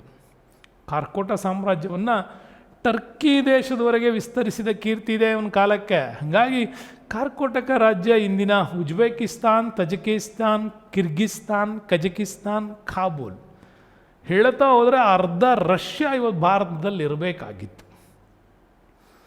ಏನು ನಾವು ಮಾತಾಡ್ತೀವಲ್ಲ ಮೂಲ ಭಾರತದ ಬಗ್ಗೆ, ಮೂಲ ಭಾರತದಲ್ಲಿ ಕಾರ್ಕೋಟ ಮನೆತನದ ಮಧ್ಯಕಾಲೀನ ಭಾರತದ ಒಂದು 6ನೇ 7ನೇ ಶತಮಾನದಲ್ಲಿ ನೋಡಿದ್ರೆ ನಮ್ಗೆ ಅಷ್ಟು ವಿಸ್ತೃತವಾಗಿ ಭಾರತ ಅಧೀನದಲ್ಲಿ ಇತ್ತು ಅಂತ ಹೇಳ್ಕೊಳಕ್ಕೆ ತುಂಬ ಖುಷಿ ಆಗುತ್ತೆ ನಮಗೆ. ಹಾಗಾಗಿ ಕಾರ್ಕೋಟ ಮನೆತನದ ಶೌರ್ಯಗಳನ್ನು ಇದಿಷ್ಟು ನಾವು ಹೇಳ್ಬೋದು. ಕಲೆಗೆ ಇವ್ರ ಕೊಡುಗೆಗಳೇನೇನು ಅಂತ ನೋಡ್ತಾ ಹೋದರೆ ಒಟ್ಟೊಂದು 230 ವರ್ಷ, ಹೆಚ್ಚು ಕಡಿಮೆ 2.5 ಶತಮಾನ ಆಳಿದ್ದಾರೆ. ಹಾಗಾಗಿ ಕಾರ್ಕೋಟ ಸಾಮ್ರಾಜ್ಯ ಹಿಮಾಲಯ, ಅದರಲ್ಲೂ ಅದರ ತಪ್ಪಲಿರ್ತಕ್ಕಂಥ ಅನೇಕ ಪ್ರದೇಶಗಳ ಮೇಲೆ ಪ್ರಭಾವ ಇದೆ. ಪೂರ್ವದಲ್ಲಿ ಬಂಗಾಳ ಕೊಲ್ಲಿ, ದಕ್ಷಿಣದಲ್ಲಿ ವಿಂಧ್ಯ ಪರ್ವತ ಶ್ರೇಣಿಗಳು, ಪಶ್ಚಿಮದಲ್ಲಿ ಟರ್ಕಿ ಅಂದರೆ ಕ್ಯಾಸ್ಪಿಯನ್ ಸಮುದ್ರ, ಉತ್ತರದಲ್ಲಿ ಟಿಬೆಟ್ವರೆಗೆ ಇಷ್ಟು ವಿಶಾಲವಾದಂಥ ಸಾಮ್ರಾಜ್ಯವನ್ನು ಕಟ್ಕೊಂಡು ಕಾರ್ಕೋಟ ಸಾಮ್ರಾಜ್ಯ ಸರ್ವಮತ ಸಮನ್ವಯ ತತ್ವವನ್ನು ಪಾಲಿಸಿ ಶಾಶ್ವತವಾದಂತಹ ಅಜಾತ ಶತ್ರು ಥರ ಬೆಳೆದಿದ್ದೆ ಈತ. ಹಾಗಾಗಿ ಕಾಶ್ಮೀರದಲ್ಲಿ ಶೈವ ಸಿದ್ಧಾಂತ ತುಂಬ ದೊಡ್ಡ ಮಟ್ಟಕ್ಕಾಗಿ ಬೆಳೀತಾ ಬಂತು. ವೈಭವದ ಕಾಲಘಟ್ಟ ಅಂತಲೇ ಕರಿಬೋದು. ಶಿವನ ಆರಾಧನೆ ಸ್ಥಾನಗಳು ಇವತ್ತು ಅಲ್ಲದಾವೆ ಅಂದರೆ ಅದು ಹಿಂದಿನ ಶಕ್ತಿನೇ ಇವರು. ಕಾರ್ಕೋಟ ಕಾಲವನ್ನು ಹೇಳ್ತಾ, ಹಂಗಾಗಿ ವಸುಗುಪ್ತನ ಶೈವ ಸೂತ್ರ ಈ ಕಾಲದ ಶ್ರೇಷ್ಠವಾದಂಥ ಕೃತಿ. ಹಾಗಾಗಿ ಖ್ಯಾತ ಖಗೋಳಶಾಸ್ತ್ರಜ್ಞ ಅಭಿನವ ಗುಪ್ತ ಕೂಡ ಕಾರ್ಕೋಟ ಕಾಲದಲ್ಲಿ ಶೈವ ಸೂತ್ರಗಳ ತ್ರಿಕ ಮತ್ತು ಕೌಲ ಸಂಪ್ರದಾಯಗಳ ಬಗ್ಗೆ ಕೂಡ ಆತ ಬರೀತಾನೆ. ಇಷ್ಟೆಲ್ಲ ಹೇಳುವಾಗ ನಮಗೆ ಆಶ್ಚರ್ಯ ಆಗೋದು, ಇಷ್ಟೊಂದು ಬೃಹತ್ ಸಾಮ್ರಾಜ್ಯ ಅವನತಿಯಾಗಿದ್ದು ಬಹಳನೇ ಕಷ್ಟಕರವಾದಂಥ ವಿಷಯ. ಯಾಕೆಂದರೆ ಲಲಿತಾದಿತ್ಯನ ನಂತರ ಬಂದಂಥ ರಾಜರುಗಳು ಅಷ್ಟೇ ಶೌರ್ಯರಾಗಿರಲಿಲ್ಲ, ಪ್ರಭಾವಶಾಲಿಗಳಾಗಿರಲಿಲ್ಲ. ಹಾಗಾಗಿ ಕಾರ್ಕೋಟ ಮನೆತನ ಮುಂದೆ ಅರಬ್ ದಾಳಿಯಿಂದಾಗಿ ಅವನತಿಯತ್ತ ಸಾಗ್ತಾ ಹೋಯಿತು. ಆಗ ಶುರುವಾಗಿದ್ದ ಭಾರತ ಇತಿಹಾಸದಲ್ಲಿ ಪರಿವರ್ತನೆ ಅಫ್ಘನ್ ದಾಳಿಕೋರರ ವಿಚಾರ. ಈ ಅಫ್ಘನ್ರ ದಾಳಿ ಶುರುವಾಗಿದ್ದೆ ಮೊಹಮ್ಮದ್ ಗಜ್ನಿಯಿಂದ. ಗಜ್ನಿ ಪ್ರಾಂತ್ಯವನ್ನು ಆಳ್ತಿದ್ದ ಮೊಹಮ್ಮದ್ ಭಾರತದ ಮೇಲೆ ದಾಳಿ ಮಾಡ್ತಾನೆ. ಸೊ ಇವನ ಕಾಲ 997ರಿಂದ 1030ರವರೆಗಿನ ಕಾಲ. ಸೊ ಅಲಪ್ತಗೀನ್ ಈ ತುರ್ಕಿ ಗುಲಾಮ ಗಜ್ನಿಯಲ್ಲಿ ಒಂದು ಸ್ವತಂತ್ರ ಸಾಮ್ರಾಜ್ಯವನ್ನು ಕಟ್ಟಿದ್ದ. ನಂತರ ಇಲ್ಲಿ ಮೊಹಮ್ಮದ್ ಗಜ್ನಿ ಅಧಿಕಾರಕ್ಕೆ ಬಂದ. ಮೊಹಮ್ಮದ್ ಗಜ್ನಿ ನಿಮಗೆ ಗೊತ್ತಿದೆ, ಅಲಪ್ತಗೀನ್, ಸಬಕ್ತಗೀನ್, ಅದಾದಮೇಲೆ ಮೊಹಮ್ಮದ್ ಗಜ್ನಿ. ಮೊಹಮ್ಮದ್ ಗಜ್ನಿ ಭಾರತದ ಮೇಲೆ 17 ಬಾರಿ ದಂಡಯಾತ್ರೆ ಮಾಡಿ ಅಪಾರ ಸಂಪತ್ತನ್ನು ಕೊಳ್ಳೆ ಹೊಡೆದಿದ್ದಾನೆ. ತನ್ನ ದಾಳಿ ಸಮಯದಲ್ಲಿ ಮುಲ್ತಾನದ ದೊರೆ ರಾಜ ಜೈಪಾಲ್, ಭೀಮಪಾಲ್, ಚಂದ್ರಯಲ್ ರಾಜ, ತ್ರಿಲೋಚನಪಾಲ ಎಲ್ಲರನ್ನ ಸೋಲಿಸಿದ್ದಾನೆ. ನಾಗರಕೋಟೆ, ಥಾನೇಶ್ವರ, ಗ್ವಾಲಿಯರ್, ಉಜ್ಜಯಿನಿ ಎಲ್ಲ ನಗರಗಳನ್ನು ಕೂಡ ಲೂಟಿ ಮಾಡಿದ್ದಾನೆ. ಯಾಕೆ ಅಂತಂದರೆ ಅವನೊಬ್ಬ ಮತಾಂಧನಾಗಿದ್ದ.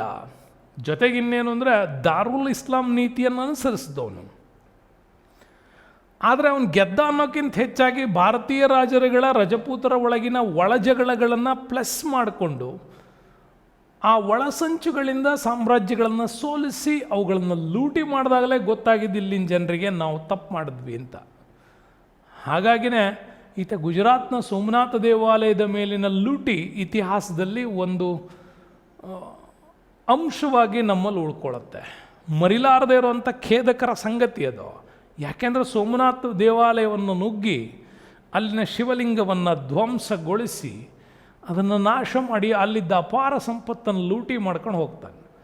ಅವನ ಜೀವಮಾನದ ಕೊನೆಯವರೆಗೂ ಕೂತ್ಕೊಂಡು ತಿಂದರೂ ಅವನು ಮೊಮ್ಮಕ್ಕಳವರೆಗೂ ಆಸ್ತಿ ಉಳಿಬೇಕು, ಅಷ್ಟೊಂದು ಧನ ಕನಕಗಳೊಂದಿಗೆ ಆತ ಗಜ್ನಿಯನ್ನು ಸೇರಿದ್ದ. ಹಂಗಾಗಿ ಗಜ್ನಿ ದಂಡಯಾತ್ರೆಗಳ ನಂತರ ಇವನ ಈ ಸಂಪದ್ಭರಿತವನ್ನು ನೋಡ್ಕೊಂಬಿಟ್ಟೆ ಟರ್ಕಿ ದಾಳಿಗಳಿಗೂ ಕಾರಣವಾಗಿದ್ದು ಇದೇನೆ. ಹಾಗಾಗಿ ಇವನ ಆಸ್ಥಾನದಲ್ಲಿ ಅಲ್ಬೆರೂನಿ ವಿದ್ವಾಂಸ ತಾರಿಕ್ ಉಲ್ ಹಿಂದ್ ಗ್ರಂಥವನ್ನು ಬರೆದ. ಈ ಗ್ರಂಥದಲ್ಲಿ ಭಾರತದ ಅಪಾರವಾಗಿರ್ತಕ್ಕಂಥ ಜೀವನ ಮತ್ತು ವಿದ್ವತ್ನ ಪ್ರಸ್ತಾವನೆ ನೋಡಿದಾಗ ಅನಿಸುತ್ತೆ, ಎಷ್ಟು ಸಂಪದ್ಭರಿತವಾಗಿತ್ತು ನಮ್ಮ ದೇಶ ಅಂತ. ಅದಾದ ಮೇಲೆ ಬಂದಂಥ ಅಫ್ಘಾನ್ ಮೂಲದಿಂದ ಮೊಹಮ್ಮದ್ ಘೋರಿ ಟರ್ಕಿ ಆಳ್ವಿಕೆ ಭಾರತದಲ್ಲಿ ಒಂದು ಪ್ರಸ್ತಾವನೆ ಆಗೋದಕ್ಕೆ ಇವನೇ ಕಾರಣ. ಮೊಹಮ್ಮದ್ ಗಜ್ನಿ ಭಾರತದಲ್ಲಿ ಟರ್ಕರ ಒಂದು ಸಾಮ್ರಾಜ್ಯವನ್ನು ಸ್ಥಾಪಿಸಲಿಕ್ಕೆ ಅವನು ವಿಫಲನಾಗಿದ್ದರೆ, ಮೊಹಮ್ಮದ್ ಘೋರಿ ಪ್ರಯತ್ನವನ್ನು ಕಂಟಿನ್ಯೂ ಮಾಡಿ ಅದನ್ನು ಶಾಶ್ವತವಾಗಿ ಸಾಮ್ರಾಜ್ಯವನ್ನು ರಚಿಸುವಂಥ ಆಕಾಂಕ್ಷೆ ಮತ್ತು ಭಾರತದ ಮುಲ್ತಾನ್ಗೆ ಮುತ್ತಿಗೆ ಹಾಕೋ ಮೂಲಕ ದಂಡಯಾತ್ರೆಯನ್ನು ಆರಂಭಿಸಿ ಪೃಥ್ವಿರಾಜ್ ಚೌಹಾನ್ನನ್ನು 2ನೇ ತರೈನ್ ಕದನದಲ್ಲಿ ಸೋಲಿಸೋದ್ರ ಮುಖಾಂತರ ಗುಜರಾತ್ನ ಅನಿಲ್ವಾಡದ ಆಕ್ರಮಣಗಳು ಮತ್ತು ಮಾಳ್ವಾ ಪಂಜಾಬ್ ಪ್ರಾಂತ್ಯದವರೆಗೂ ಮತ್ತು ಪೇಶಾವರ್ನ ಸಂಪೂರ್ಣ ಅಸ್ತಿತ್ವವನ್ನು ತನ್ನದೀನಕ್ಕೆ ತಕ್ಕೊಂಡಿದ್ದ. ನಂತರದಲ್ಲಿ ಖುಸ್ರೋ ಮಲಿಕ್ನಿಂದ ಲಾಹೋರನ್ನು ವಶಪಡಿಸಿಕೊಂಡು ಪಂಜಾಬಿನಲ್ಲಿ ಪ್ರಬಲನಾಗಿ ಪೇಶಾವರದಲ್ಲಿ ಒಂದು ಸೈನಿಕ ಕೇಂದ್ರವನ್ನು ಸ್ಥಾಪನೆ ಮಾಡಿ ಮೊಹಮ್ಮದ್ ಘೋರಿ ಈ ಒಂದು ಮಧ್ಯ ಪ್ರಾಂತ್ಯದಲ್ಲಿ ತನ್ನ ಸಾಮ್ರಾಜ್ಯವನ್ನು ವಿಸ್ತಾರ ಮಾಡೋದಕ್ಕೆ ಎಲ್ಲ ಪ್ಲ್ಯಾನ್ ಹಾಕಿದ್ದ. ಇದರಿಂದ ಪಂಜಾಬ್ನ ನೆರೆ ಪ್ರದೇಶವಾಗಿರೋ ಪಕ್ಕದಲ್ಲಿ ಅಜ್ಮೀರ್ ಇತ್ತು, ದೆಹಲಿ ಇತ್ತು, ಅಲ್ಲಿ ಚಂದೇಲರು ಚೌಹಾಣರು ಇದ್ದರು, ಅವರನ್ನು ಸೋಲಿಸ್ತಾನೆ. ಪೃಥ್ವಿರಾಜ್ ಚೌಹಾಣ್ಣೊಂದಿಗೆ ತರೈನ್ ಕದನಗಳು ನಡೆಸಿ ಪೃಥ್ವಿರಾಜ್ ಚೌಹಾಣ್ಣನ್ನು ಕೂಡ ಸೋಲಿಸ್ದ. ಹೀಗೆ ಸೋಲಿಸೋದ್ರಲ್ಲಿ ಪ್ರಮುಖ ಪಾತ್ರ ವಹಿಸಿದವರು ಗೋರಿಯ ದಂಡನಾಯಕರು, ಅದರಲ್ಲೂ ಕುತುಬುದ್ದೀನ್ ಐಬಕ್. ನಾವು ದೆಹಲಿ ಸುಲ್ತಾನ್ ಹೇಳುವಾಗ ಹೇಳ್ತೀವಿ ತಾಜುದ್ದೀನ್ ಎಲ್ಡೋಸ್ ಬಗ್ಗೆ, ಓಕೆ, ಜೊತೆಗೆ ಕುತುಬುದ್ದೀನ್ ಐಬಕ್, ಬಕ್ತಿಯಾರ್ ಖಿಲ್ಜಿ, ಇವರೆಲ್ಲ ಶ್ರೇಷ್ಠ ದಂಡನಾಯಕರುಗಳು ಮೊಹಮ್ಮದ್ ಘೋರಿ ಸೈನ್ಯದಲ್ಲಿದ್ದರು. ಹಾಗಾಗಿ ಇವರು ಇಡೀ ಒಂದು ದೆಹಲಿಯಲ್ಲ, ಗಂಗಾ ಬಯಲಿನ ಪಾಲ ರಾಜವಂಶಸ್ಥರವರೆಗೂ ಕೂಡ ದಾಳಿಗಳನ್ನು ಮಾಡಿ ಈ ಸಾಮ್ರಾಜ್ಯಗಳನ್ನು ಲೂಟಿ ಮಾಡಿ ಘೋರ್ ಸಾಮ್ರಾಜ್ಯವನ್ನು ಶ್ರೀಮಂತಗೊಳಿಸಿದ್ದಲ್ಲದೆ ಭಾರತದಲ್ಲಿ ಟರ್ಕರ ಆಡಳಿತಕ್ಕೆ ಅಸ್ತಿತ್ವವನ್ನು ಶುರು ಮಾಡ್ತಾರೆ. ಹಾಗಾಗಿ ಭಾರತದಲ್ಲಿ ಇವರು ಆಡಳಿತ ನೋಡ್ಕೊಳ್ಳೋದಕ್ಕೆ ಗೋರಿಯ ನಿಷ್ಠಾವಂತ ಗುಲಾಮರಲ್ಲಿ ದೆಹಲಿ ಪ್ರಾಂತ್ಯವನ್ನು ನೋಡ್ಕೊಳ್ಳೋದಕ್ಕೆ ನೇಮಕವಾಗವನೇ ಕುತುಬುದ್ದೀನ್ ಐಬಕ್. ಇನ್ನು ಉಳಿದವರು ಬಕ್ತಿಯಾರ್ ಖಿಲ್ಜಿ ಆ ಕಡೆ ನಮ್ಮ ನಳಂದ ವಿಶ್ವವಿದ್ಯಾಲಯವನ್ನು ಲೂಟಿ ಮಾಡಿ ಬಂಗಾಳ ಪ್ರಾಂತ್ಯವನ್ನು ತನ್ನ ದೀನಕ್ಕೆ ಇಟ್ಕೊಳ್ತಾನೆ. ದೆಹಲಿಯ ಪ್ರಾಂತ್ಯವನ್ನು ಕುತುಬುದ್ದೀನ್ ಐಬಕ್ ಇಟ್ಕೊಳ್ತಾನೆ. ತಾಜುದ್ದೀನ್ ಎಲ್ಡೋಸ್ ಬರ್ತಾನೆ, ಆತ ಘೋರ್ ಪ್ರಾಂತ್ಯಗಳನ್ನು ಇಟ್ಕೊಳ್ತಾನೆ. ಮುಲ್ತಾನ್ ಪ್ರಾಂತ್ಯಗಳನ್ನು ಮತ್ತೊಬ್ಬನಿಗೆ ಬಿಟ್ಕೊಡ್ತಾರೆ. ಮುಂದೆ ಅಲ್ಲಿ ಐನೂಲ್ ಮುಲ್ಕ್ ನಿಂತವರೆಲ್ಲ ಬರ್ತಾರೆ. ಹಾಗಾಗಿ ಗುಲಾಮನಾಗಿರ್ತಕ್ಕಂಥ ಕುತುಬುದ್ದೀನ್ ಐಬಕ್ ಮತ್ತು ಇಲ್ಲಿ ರಜಪೂತರ ಒಗ್ಗಟ್ಟು ಇಲ್ಲದೇ ಇರುವ ಅಂಶಗಳು ಅವನಿಗೆ ಗೊತ್ತಿದ್ದರಿಂದ ಭಾರತದಲ್ಲಿ ದೆಹಲಿ ರಾಜವಂಶದ ಸ್ಥಾಪನೆಗೆ ಅಸ್ತಿತ್ವವನ್ನು ಹಾಕಿದ್ದ. ಸ್ನೇಹಿತರೆ, ಈಗ ದೆಹಲಿ ಸುಲ್ತಾನರ ಬಗ್ಗೆ ಮಾತಾಡ್ತೀವಿ. 1206ರಿಂದ 1526 ಮೊದಲನೇ ಪಾಣಿಪತ್ ಕದನದಲ್ಲಿ ಇಬ್ರಾಹಿಂ ಲೂದಿ ಬಾಬರ್ನಿಂದ ಸೋತನ್ವರೆಗೂ ಕೂಡ ನಾವು ಈ ಸಾಮ್ರಾಜ್ಯವನ್ನು ನೋಡಬೇಕು. ಭಾಳ ಶಾರ್ಟ್ಕಟ್ಟಾಗಿ ಈ ಪಾಠದಲ್ಲಿ ತುಂಬ ಅದ್ಭುತವಾಗಿ ಹೇಳಿದ್ದಾರೆ. ಹಾಗಾಗಿ ಗುಲಾಮಿ ವಂಶ ಏನು ಆರಂಭದಲ್ಲಿ ಈ ದೆಹಲಿ ಸುಲ್ತಾನರಲ್ಲಿ ಬರುತ್ತೆ, ಆ ನಂತರ ಖಿಲ್ಜಿ, ಆ ನಂತರ ದೀರ್ಘಕಾಲ ಆಳ್ವಿಕೆ ಮಾಡಿದಂಥ ತುಘಲಕ್ ರಾಜಮನೆತನ, ಅದಾದಮೇಲೆ ಸೈಯದರು, ಆಮೇಲೆ ಲೂದಿ ರಾಜವಂಶ. ಹಾಗಾಗಿ 5 ಸಾಮ್ರಾಜ್ಯಗಳು ಈ ಒಂದು ದೆಹಲಿ ಸುಲ್ತಾನರ ಟಾಪಿಕ್ಸಲ್ಲಿ ನಾವು ಓದ್ತೀವಿ. ಅದರಲ್ಲಿ ಶ್ರೇಷ್ಠವಾದ ಅರಸರುಗಳ ಬಗ್ಗೆ ಮಾತ್ರ ಒಂದು ಹೈಲೈಟೆಡ್ ಸ್ಟೋರಿಗಳು ನಿಮಗೆ ನೋಡ್ಬೋದು. ಚಿತ್ರದಲ್ಲಿ ನೋಡ್ಬೋದು ಕುತುಬ್ ಮೀನಾರ್ ಬಗ್ಗೆ. ಕುತುಬ್ ಮೀನಾರ್ ಅಂದ ತಕ್ಷಣ ದೆಹಲಿಗೆ ಹೋಗೋರು, ದೆಹಲಿ ಪ್ರವಾಸ ಮಾಡೋರಿಗೆಲ್ಲ ಇದು ಒಂದು ಅಲ್ಲಿ ನೋಡ್ಬೋದಾದಂಥ ಒಂದು ಅದ್ಭುತವಾದ ಕಲಾಕೃತಿ ಅಂತ ಹೇಳ್ಬೋದು.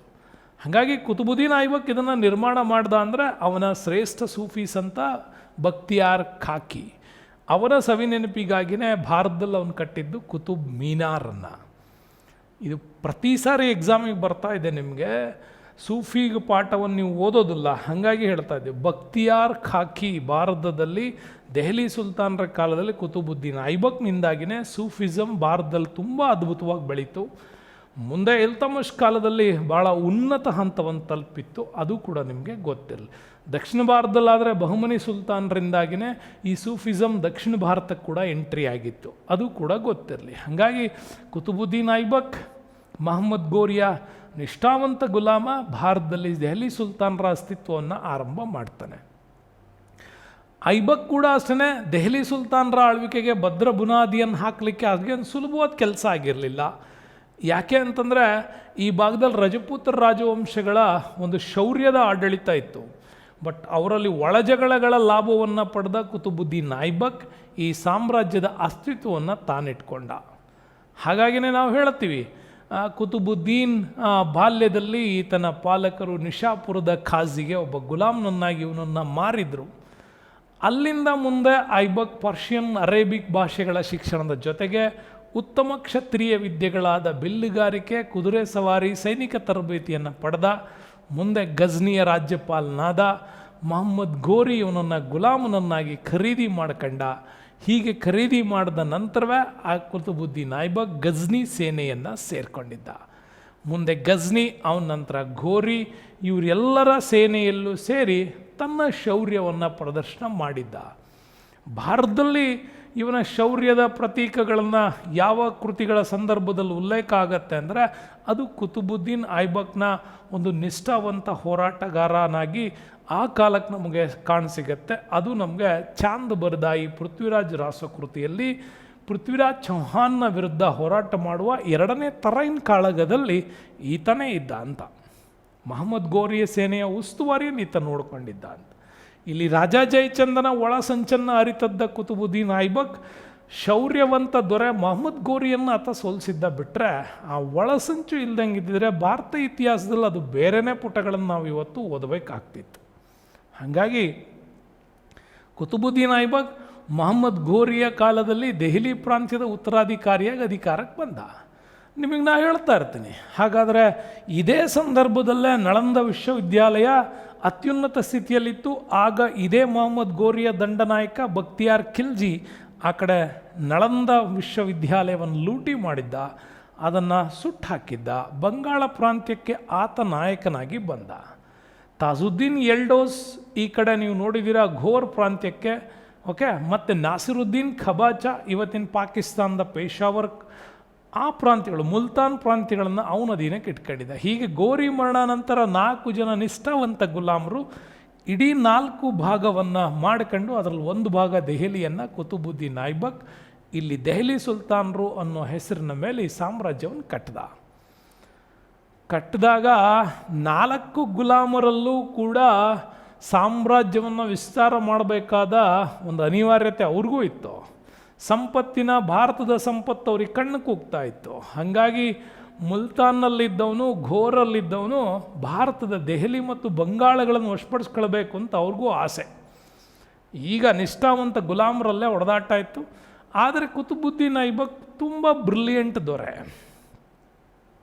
ಯಾಕೆ ಅಂತಂದರೆ ನೀವು ಭಾರತ ಇತಿಹಾಸದಲ್ಲಿ ಎಲ್ಲೇ ಓದ್ಕೊಂಬನ್ನಿ, ಒಬ್ಬ ಪ್ರಸಿದ್ಧ ಅರಸ ಅಂದರೆ ಅವನಿಗೆ ತುಂಬ ಚೆನ್ನಾಗಿ ಈ ವಿವಾಹ ಸಂಪರ್ಕ ಏರ್ಪಡಿಸೋದು ಚೆನ್ನಾಗಿ ಗೊತ್ತಿರಬೇಕು. ಹಾಗಾದರೆ ಅವನು ಶತ್ರುತ್ವವನ್ನು ಕಡಿಮೆ ಮಾಡ್ಕೊಂಡು ಮಿತ್ರತ್ವವನ್ನು ಹೆಚ್ಚಿಸ್ಕೊಳ್ಳೋಕ್ಕೆ ಸಾಧ್ಯ ಇಲ್ಲ. ಅದೇ ಆಗಿದ್ದ. ತಾಜುದ್ದೀನ್ ಎಲ್ಡೋಸ್ಗೆ ತನ್ನ ಮಗಳನ್ನು ಕೊಟ್ಟು ಮದುವೆ ಮಾಡ್ದ. ನಾಸಿರುದ್ದೀನ್ ಖಬಾಚನ ತಂಗಿಯನ್ನು ತಾನು ಮದುವೆ ಆದ. ಅಲ್ಲಿಗೆ ಮುಲ್ತಾನ್ ಪ್ರಾಂತ್ಯದಿಂದ ಕಬಾಚ ದಾಳಿ ಮಾಡೋದು ಬಿಟ್ಟ, ಗೋರಿಂದ ಎಲ್ಡೋಸ್ ದಾಳಿ ಮಾಡೋದು ಬಿಟ್ಟ. ಅಲ್ಲಿಗೆ ದೆಹಲಿಯ ಸಾಮ್ರಾಜ್ಯ ಸುಭಿಕ್ಷವಾಗಿ ಇಲ್ಲಿನ ರಜಪೂತ್ರ ರಾಜರುಗಳ ವಿರುದ್ಧ ಮಾತ್ರ ಯುದ್ಧವೇ ನಡೀತು. ಬಿಟ್ಟರೆ ಅಫ್ಘನ್ ಗುಲಾಮರು ಯಾರೂ ಕೂಡ ಆ ನಂತರ ಭಾರತದ ಮೇಲೆ ದಾಳಿ ಮಾಡುವ ಪ್ರಯತ್ನವೇ ಮಾಡಲಿಲ್ಲ. ಹಾಗಾಗಿ ಐಬಕ್ ಮುಂದೆ ದೊಡ್ಡ ಮಟ್ಟದಲ್ಲಿ ಇಲ್ಲಿ ಬೆಳೆಯೋದಕ್ಕೆ ಕಾರಣ ಆಗಿದ್ದು. ಜೊತೆಗೆ ದೆಹಲಿಯಲ್ಲಿ ಕುವೈತ್ ಉಲ್ ಇಸ್ಲಾಂ ಮಸೀದಿಯನ್ನು ಕಟ್ಟಿಸಿದ್ದು. ಅದರ ಮುಂದುಗಡೆಯಿಂದ ನಮಗೆ ಕುತುಬ್ ಮೀನಾರ್ನ ಕಾರ್ಯವನ್ನು ಆರಂಭಿಸೋದಕ್ಕೆ ಇವನೇ ಮಾಡಿದ್ದು. ಕಂಪ್ಲೀಟ್ ಮಾಡಿದ್ದು ಮಾತ್ರ ಮುಂದೆ ಇಲ್ತಮಷ್. ಐಬಕ್ನ ನಿಷ್ಠಾವಂತ ಗುಲಾಮ, ಮುಂದೆ ಇಲ್ತಮಷ್ ಅದನ್ನು ಪೂರ್ಣಗೊಳಿಸ್ತಾರೆ. ಇದು ನಮ್ಗೆ ಕ್ಲಿಯರಾಗಿ ಗೊತ್ತಿರಬೇಕು ಕುತುಬುದ್ದೀನ್ ಐಬಕ್ ಹೆಂಗೆ ಇಲ್ಲಿ ಸಾಮ್ರಾಜ್ಯವನ್ನು ಭದ್ರ ಬುನಾದಿ ಹಾಕ್ದ ಅಂತ. ಮುಂದೆ ಇಲ್ಲಿ ನಮಗೆ ಇವನ ಅಷ್ಟು ಶೌರ್ಯಗಳು ಐಡಿಯಾಗಳು ಇಷ್ಟು ಚೆನ್ನಾಗಿ ನಾವು ಇವತ್ತು ನಿಮ್ಗೆ ಹೇಳ್ತಾ ಇದ್ದೀವಿ ಅಂದರೆ ಅದಕ್ಕೆ ದಾಖಲೆ ಏನು ಸರ್ ಅಂತಂದರೆ ಸೊ ಇದೇ ಕುತುಬುದ್ದೀನ್ ಐಬಕ್ನ ಆಸ್ಥಾನದಲ್ಲಿದ್ದಂಥ ಹಸನ್ ನಿಜಾಮಿ ಅವನು ಬರೆದಂಥ ದಾಖಲೆಗಳು, ಜೊತೆಗೆ ಶಕ್ ಇ ಮುದಬ್ಬೀರ್ ಅಂತಕ್ಕಂಥ ವಿದ್ವಾಂಸರು ಕೊಟ್ಟಂಥ ದಾಖಲೆಗಳು, ಅದರಲ್ಲೂ ಕೂಡ ತಾಜುಲ್ ಮಾಸಿರ್ ಬಹಳ ಅದ್ಭುತವಾಗಿ ಐಬಕ್ನ ಶೌರ್ಯಗಳನ್ನು ವಿವರಣೆ ಮಾಡುವಂಥ ಒಂದು ಕೃತಿ ಅದು. ಹಾಗಾಗಿ ನಮ್ಗೆ ಇಷ್ಟೆಲ್ಲ ಅದ್ಭುತವಾಗಿರ್ತಕ್ಕಂಥ ಕುತುಬುದ್ದೀನ್ ಐಬಕ್ನ ವಿಚಾರಗಳು ನಮ್ಗೆ ಸಿಗ್ತಾ ಹೋಗುತ್ತೆ.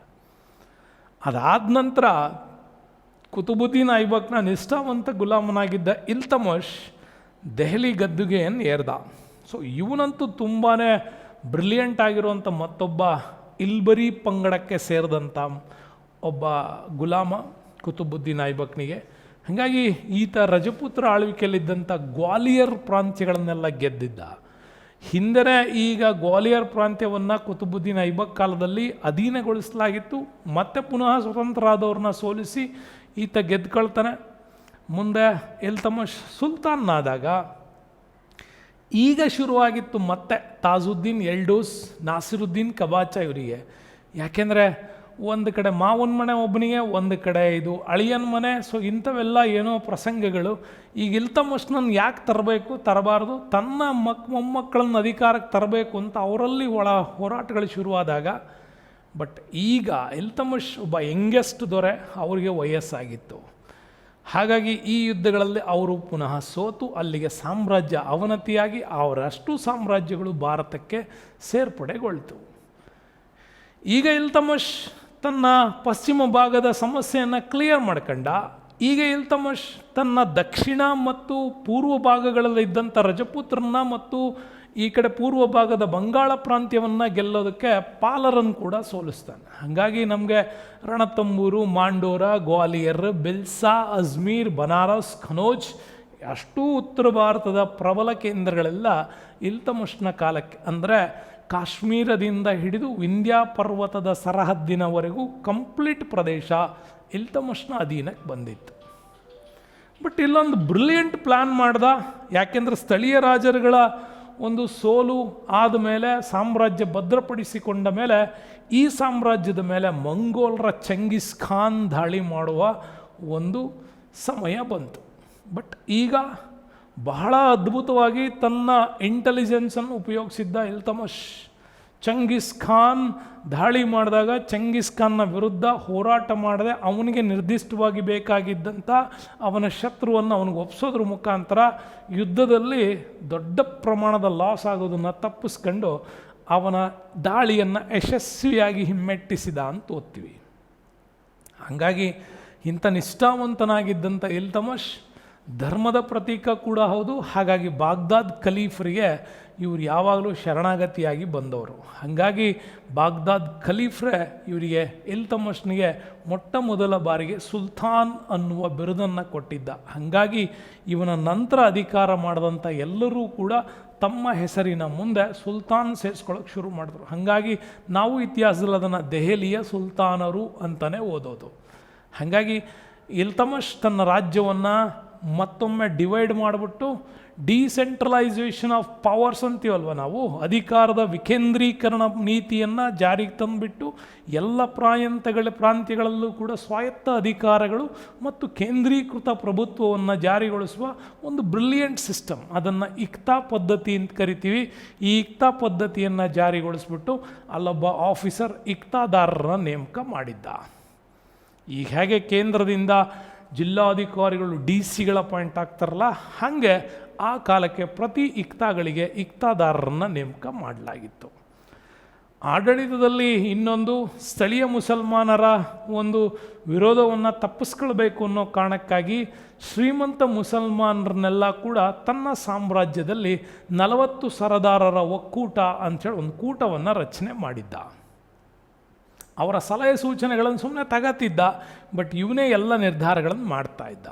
ನಮಗೊಂದು ಗೌರವ ಸ್ಥಾನ ಕೊಟ್ಟಿದ್ದಾನೆ ಅಂಥೇಳಿ ಸ್ಥಳೀಯ ಮುಸ್ಲಿಮರು ಯಾರೂ ಕೂಡ ಇಲ್ತಮಷ್ಗೆ ವಿರೋಧವನ್ನು ಮಾಡಿರ್ತಿಲ್ಲ. ಅದಕ್ಕೆ ಹೇಳಿದ್ದು ಇವನೊಬ್ಬ ಬ್ರಿಲಿಯಂಟ್ ದೊರೆಯಾಗಿ ಸಾಮ್ರಾಜ್ಯವನ್ನು ಡೀಲ್ ಮಾಡ್ದ ಇಲ್ಲಿ ಅಂತ. ಹಾಗಾಗಿ ಪ್ರಧಾನಮಂತ್ರಿ, ನ್ಯಾಯಾಧೀಶರು ಎಲ್ಲರೂ ಕೂಡ ಸುಲ್ತಾನ್ಗೆ ಉತ್ತಮವಾದಂಥ ಸಲಹೆ ಸೂಚನೆಗಳನ್ನು ಕೊಟ್ಟು ಇಲ್ತಮಸ್ನ ಕಾಲದಲ್ಲಿ ಈ ಸಾಮ್ರಾಜ್ಯ ತುಂಬ ವಿಸ್ತಾರವನ್ನು ಕಾಣೋದಕ್ಕೆ ಸಹಾಯ ಆಗಿತ್ತು.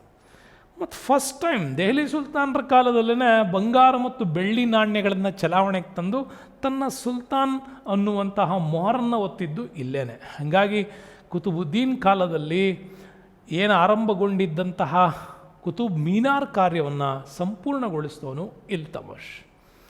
ಮುಂದೆ ಇಲ್ತಮಸ್ನ ಒಬ್ಬ ಧೀರ ಮಹಿಳೆ, ನ್ಯಾಯಯುತವಾದಂಥ ಹೋರಾಟಗಾರ್ತಿ ರಜಿಯಾ ಸುಲ್ತಾನ್ ಅಧಿಕಾರಕ್ಕೆ ಬರ್ತಾರೆ. ನೋಡಿ, ರಜಿಯಾ ಸುಲ್ತಾನ್ ಒಬ್ಬ ಶ್ರೇಷ್ಠ ಮಹಿಳೆ. ಇಲ್ತಮಸ್ನ ಪುತ್ರ ಇದ್ದ ರುಕ್ನುದ್ದೀನ್ ಫಿರೋಸ್, ಇವನೊಬ್ಬ ಅಸಮರ್ಥ, ತಂದೆಗೆ ತಕ್ಕ ಮಗ ಆಗಿರಲಿಲ್ಲ. ಮುಸಲ್ಮಾನ್ ಒಕ್ಕೂಟದವ್ರು ಏನೇನು ಹೇಳ್ತಾರೋ ಅವ್ರ ಥರ ನಡ್ಕೊಳ್ತಾ ಇದ್ದ. ಸ್ಥಳೀಯರು ಯಾರ್ಯಾರೋ ಸಲಹೆಗಳನ್ನು ಕೊಟ್ಟರೆ ಅದನ್ನು ಕೇಳ್ತಾ ಇದ್ದ. ದೆಹಲಿಯ ಸುಲ್ತಾನದ ನ್ಯಾಯಯುತವಾದಂಥ ತೀರ್ಮಾನಗಳು ಇವನ ಕೈಲಿ ಆಗ್ತಾ ಇಲ್ಲ ಅಂತ ಗೊತ್ತಾಗ್ಲೇ ರುಕ್ನುದ್ದೀನ್ ಫಿರೋಸ್ ಅಸಮರ್ಥನಾಗಿದ್ದರಿಂದಾಗಿ ಅವನ ಒಬ್ಬ ಇಲ್ತಮಸ್ನ ಪುತ್ರಿ ರಜಿಯಾ ಬೇಗಂ ತನ್ನ ಸಹೋದರರನ್ನು ತೆಗೆದುಬಿಟ್ಟು ತಾನು ಅಧಿಕಾರಕ್ಕೆ ಬಂದಳು. ಅಧಿಕಾರಕ್ಕೆ ಬಂದರೆ ಕೇಳಬೇಕಾ, ಒಬ್ಬ ಸ್ತ್ರೀ ಸುಲ್ತಾನ್ಗಿರಿಯನ್ನು ವಹಿಸ್ಕೊಂಡ್ರೆ ಅವಳ ಅಧೀನದಲ್ಲಿ ನಾವಿರಬೇಕಾ ಅನ್ನೋದು ಇಲ್ಲಿನ ಇಸ್ಲಾಂ ಮುಖಂಡರಿಗೆ ಅದು ಒಪ್ಪಿಗೆ ಆಗಲಿಲ್ಲ. ಹಂಗಾಗಿ ದೆಹಲಿ ಸಿಂಹಾಸನವನ್ನೇರಿದ ಪ್ರಪ್ರಥಮ ಮಹಿಳೆ ನಾವು ರಜಿಯಾ ಸುಲ್ತಾನ್ ಬಗ್ಗೆ ಹೇಳುವಾಗ ಅವಳು ಕೂಡ ಪುರುಷರಂತೆ ತಮ್ಮ ವೇಷವನ್ನು ಧರಿಸಿ ಇಸ್ಲಾಂ ಸಂಸ್ಕೃತಿಗೆ ಒಂದಿಷ್ಟು ವಿರುದ್ಧವಾಗಿಯೂ ಕೂಡ ನಡ್ಕೊಂಡ್ಲು ಅಂತ ಹೇಳ್ಬೋದು. ಬಟ್ ಅವಳು ನಡ್ಕೊಂಡಿದ್ದಲ್ಲ, ಅದು ಒಬ್ಬ ರಾಜ ಹೇಗಿರಬೇಕೋ ಆ ಸಿಸ್ಟಮ್ನ ಅವಳು ಫಾಲೋ ಮಾಡಿದ್ದೆ. ಅಲ್ಲಿನ ಸಾಂಪ್ರದಾಯಸ್ಥ ಮುಸಲ್ಮಾನರಿಗೆ ಇದು ವಿರೋಧ ಆಗಿತ್ತು. ಹಾಗಾಗಿ ಅವಳ ಅಧೀನದಲ್ಲಿ ರಾಜ್ಯಭಾರ ಮಾಡೋದಕ್ಕೆ ಅವ್ರಿಗೆ ಇಷ್ಟ ಇರಲಿಲ್ಲ.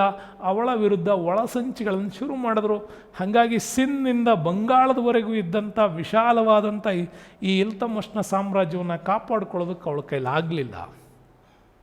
ಹಾಗಾಗಿ ಅವಳ ಆಡಳಿತದಲ್ಲಿ ಒಳಸಂಚಿಗಳು ನಡೆದು ಅವಳ ವಿರುದ್ಧ ದಂಗೆಗಳನ್ನು ಸೃಷ್ಟಿ ಮಾಡಿ ಇಲ್ಲ ಬಲ್ಲದ ಅಕ್ರಮ ಸಂಬಂಧಗಳ ಕಥೆಗಳನ್ನೆಲ್ಲ ಅವಳಿಗೆ ಹೆಣೆದು ಅವಳು ಲಾಹೋರ್ಗೆ ಯುದ್ಧಕ್ಕೆ ಹೋದಾಗ ಇಲ್ಲಿ ಸಾಮ್ರಾಜ್ಯವನ್ನು ಇನ್ನೊಬ್ಬ ಸಹೋದರನ ತಲೆಗೆ ಕಟ್ಟಿ ಅವಳನ್ನು ಸಾಮ್ರಾಜ್ಯದ ಒಂದು ರಾಜಪದವಿಯಿಂದ ಕೆಳಗಿಳಿಸಿ ಅವಳನ್ನು ಮುಂದೆ ಕೊಂದೇ ಹಾಕಿಬಿಡ್ತಾರೆ. ಹೀಗೊಂದು ಮಹಿಳೆಯ ಒಂದು ವಿರೋಚಿತ ಸ್ಟೋರಿ ದೆಹಲಿ ಸುಲ್ತಾನ್ರಲ್ಲಿ ರಜಿಯಾ ಸುಲ್ತಾನ್ ಕತೆ ನಮ್ಮ ಮುಗಿದೋಗುತ್ತೆ. ಮುಂದೆ ಬಂದವನೇ ಒಂದಿಷ್ಟು ಜನ ಅಸಮರ್ಥ ದೆಹಲಿ ಸುಲ್ತಾನರ ಅಧಿಕಾರಕ್ಕೆ ಬರ್ತಾರೆ. ಆಮೇಲೆ ಬಂದಂಥ ಮತ್ತೊಬ್ಬ ನಿಷ್ಠಾವಂತ ಗುಲಾಮ ಅವನೇ ಗಿಯಾಸುದ್ದೀನ್ ಬಲ್ಬನ್. ಎಷ್ಟು ಸ್ಟ್ರಾಂಗ್ ಇದ್ದ ಅಂತಂದರೆ ಇಲ್ತಮಷ್ಗಿಂತನೂ ಕೂಡ ತುಂಬಾ ಬುದ್ಧಿವಂತ ಆಯ್ತ. ಹಾಗಾಗಿ ಏನು ತನ್ನ ಗುಲಾಮಗಿರಿಯನ್ನು ಆತ ಫಾಲೋ ಮಾಡ್ತಾ ಬಂದು ತನ್ನ ಕೊಂಡ್ಕೊಂಡಿದ್ದಂಥ ಇಲ್ತಮಷ್ನಿಗೆ ಈತ ದೇಶಭಕ್ತನಾಗಿ ನಡ್ಕೊಂಡ. ಹಾಗಾಗಿ ಬಲ್ಬನ್ ತನ್ನ ಸ್ವಾಮಿನಿಷ್ಠೆ, ಬುದ್ಧಿಮತ್ತೆ, ಸದ್ಗುಣಗಳಿಂದ ತುರ್ಕಿ ಗುಲಾಮ ಒಕ್ಕೂಟದ ಸದಸ್ಯನಾಗಿ ಅಲ್ಲಿಂದ ಶುರು ಮಾಡಿದ ಆಸ್ಥಾನಕ್ಕೆ ಎಂಟ್ರಿ. ಹೀಗಾಗಿ ರಜಿಯಾ ಸುಲ್ತಾನ್ ಕಾಲದಲ್ಲೂ ಅಮೀರ್ ಇ ಶಿಕಾರ್ ಅನ್ನುವಂತಹ ಹುದ್ದೆಯನ್ನು ಅಲಂಕರಿಸಿ ದೆಹಲಿ ಸುಲ್ತಾನರ ಅರಮನೆಯಲ್ಲಿ ಏನು ನಡೆಯುತ್ತೆ ಅಂತ ಅವನು ಚೆನ್ನಾಗಿ ತಿಳ್ಕೊಂಡಿದ್ದ. ಅವಿಧೇಯ ತುರ್ಕಿ ಸರ್ದಾರರ ದುರಾಡಳಿತವನ್ನು ಈತ ಕಂಟ್ರೋಲ್ ಮಾಡೋದು ಹೇಗೆ ಅಂತ ಗೊತ್ತಿತ್ತು ಮತ್ತು ಮಂಗೋಲರ ದಾಳಿಗಳನ್ನು ತಡೆಗಟ್ಟೋದು ಹೇಗೆ ಅಂತೇಳಿ ಇಲ್ತಮಷ್ನಿಂದ ತಿಳ್ಕೊಂಡಿದ್ದ. ಅವರ ದಾಳಿಯನ್ನು ತಡೆಗಟ್ಟಿದರೆ ದೆಹಲಿ ರಾಜ್ಯದಲ್ಲಿ ಶಾಂತಿ ಸುವ್ಯವಸ್ಥತೆಯನ್ನು ಕಾಪಾಡ್ಬೋದು ಅಂತ ಚೆನ್ನಾಗಿ ಗೊತ್ತಿತ್ತು. ಹಾಗಾಗಿ ಆಸ್ಥಾನದ ದರ್ಬಾರಲ್ಲಿ ರಾಜನಿಗೆ ಗೌರವ ಕೊಡುವ ರೀತಿ ನಡ್ಕೊಳ್ಬೇಕು ಅನ್ನೋ ರೀತಿಯಾಗಿ ಹೊಸ ಸಂಪ್ರದಾಯ ಅಂದರೆ ಪರ್ಷಿಯನ್ ಶೈಲಿಯ ಸಂಪ್ರದಾಯವನ್ನು ಭಾರತಕ್ಕೆ ಪರಿಚಯಿಸಿದ. ರಾಜ ದರ್ಬಾರಿಗೆ ಎಂಟ್ರಿ ಆಗಬೇಕಾದ್ರೆ ನಿಮಗೆ ಗೊತ್ತಿದೆಯಲ್ಲ, ಇಡೀ ರಾಜನನ್ನು ಹೊಗಳಿ ಹೇಳುವಂಥ ಪರಿಕಲ್ಪನೆ. ಅವನು ಒಳಗೆ ಬಂದ ತಕ್ಷಣ ಎಲ್ಲ ರಾಜರು ಎದ್ದು ನಿಂತ್ಕೊಂಡು ಕೈ ಮುಗಿದು ತಲೆಬಾಗಿ ನಮಸ್ಕರಿಸಬೇಕಲ್ಲ. ಈ ಒಂದು ಪರ್ಷಿಯನ್ ಶೈಲಿಯ ಆಡಂಬರದ ವೇಷಭೂಷಣದ ಜೊತೆಗೆ ತಾನು ದೇವರ ಪ್ರತಿನಿಧಿ ಅನ್ನುವ ಒಂದು ನಿರಂಕುಶ ರಾಜಪ್ರಭುತ್ವವನ್ನು ಭಾರತದಲ್ಲಿ ಜಾರಿಗೆ ತಂದು ತನ್ನ ಅನುಭವಿ ಹಾಗೂ ಬಹಳ ವಿಶ್ವಾಸ ಇರುವಂತಹ ಅಧಿಕಾರಿಗಳನ್ನೇ ಸೇನಾಪತಿ ಹುದ್ದೆಗಳಿಗೆ ತಂದು ಸೈನ್ಯವನ್ನು ಪುನರ್ ಸಂಘಟನೆ ಮಾಡಿ ತನ್ನ ನಿಯಂತ್ರಣಕ್ಕೆ ಇಟ್ಕೊಂಡ. ಯಾವಾಗ ಒಂದು ಕಡೆ ಕಾನೂನು ಮತ್ತೊಂದು ಕಡೆ ಸೈನ್ಯ ಎರಡನ್ನೂ ತಾನು ನಿಯಂತ್ರಿಸಿ ಇಡೀ 40 ಸರ್ದಾರರ ಒಕ್ಕೂಟವನ್ನು ರದ್ದುಗೊಳಿಸ್ಬಿಟ್ಟು ತಾನೇ ನಿರಂಕುಶ ರಾಜಪ್ರಭುತ್ವವನ್ನು ಆತ ಸ್ಥಾಪನೆ ಮಾಡ್ದ. ಈಗ ಸೈನಿಕರು ದಂಗೆ ಏಳಬಾರ್ದು ಅಂತ ಅವರಿಗೆ ಜಾಗೀರ್ ಪದ್ಧತಿಯನ್ನು ಮಾಡಿಬಿಟ್ಟು ಸೈನಿಕರಿಗೆ ಸಂಬಳಕ್ಕೆ ಬದಲಾಗಿ ಅವರಿಗೆ ಭೂಮಿಯನ್ನು ಹಸ್ತಾಂತರ ಮಾಡಿಬಿಟ್ಟು ಭೂಮಿಯ ಆದಾಯವನ್ನು ಅವ್ರಿಗೆ ಬಿಟ್ಟ. ಈಗ ಅವ್ರು ಯಾರೂ ಕೂಡ ಬಲ್ಬನ್ನ ವಿರುದ್ಧ ಹೋರಾಟಕ್ಕೆ ಇಳಿಲೇ ಇಲ್ಲ. ಹೀಗಾಗಿ ಅಲ್ಲಿ ಸರ್ದಾರರು ಜಾಗೀರ್ ವ್ಯವಸ್ಥೆಯಲ್ಲಿ ತುಂಬ ದೊಡ್ಡದಾಗಿ ಬೆಳೀತಾರೆ. ಬಟ್ ಇದೇ ಬಲ್ಬನ್ನು ಅಂತ್ಯದ ಕಾಲಕ್ಕೆ ನಾವು ನೋಡ್ತಾ ಹೋದರೆ ಅದೇ ಜಾಗೀರ್ ಪದ್ಧತಿಯನ್ನು ರದ್ದುಗೊಳಿಸಿ ಮತ್ತೆ ಆ ಸೈನಿಕರನ್ನ ತನ್ನ ಹಿಡಿತಕ್ಕೆ ತೆಗೆದುಕೊಳ್ತಾರೆ. ಮುಂದೆ ಮಂಗೋಲರ ದಾಳಿಗಳನ್ನು ತಡೆಗಟ್ಟೋದಕ್ಕೆ ವಾಯುವ್ಯ ಭಾಗದಲ್ಲಿ ಇವತ್ತಿನ ಪೇಶಾವರದ ಭಾಗದಲ್ಲಿ ದೊಡ್ಡ ಮಟ್ಟದ ಒಂದು ಕೋಟೆಗಳನ್ನು ಕಟ್ಟಿ ಅಲ್ಲಿ ಸಂರಕ್ಷಣೆಯನ್ನು ಮಾಡಿದ್ದ. ದಕ್ಷತೆಗೆ ಆಡಳಿತಕ್ಕೆ ಬಲ್ಬನ್ ಸುಲ್ತಾನರಲ್ಲೇ ತುಂಬ ಪ್ರಸಿದ್ಧನಾದವನು. ಇಷ್ಟು ಚೆನ್ನಾಗಿದ್ದ ದೊರೆಯನ್ನೇ ಕೂಡ ಮುಂದೆ ಅವನು ಕೂಡ ಕೊಲೆಯಾಗಿ ಹೋಗ್ಬಿಡ್ತಾನೆ. ಹಾಗಾಗಿ ಕೈಕುಬಾದ್ ಅವನ ನಿಷ್ಠಾವಂತ, ಅವನ ವಜೀರ, ಅವನು ಪ್ರಧಾನಿಯಾಗಿದ್ದವನು, ಅವನೇ ಇವನನ್ನು ಕೊಂದುಬಿಟ್ಟ. ಅಲ್ಲಿಗೆ ಗುಲಾಮಿ ಸಂತತಿಯ ಆಡಳಿತ ಅಲ್ಲಿಗೆ ಕ್ಲೋಸ್ ಆಗುತ್ತೆ.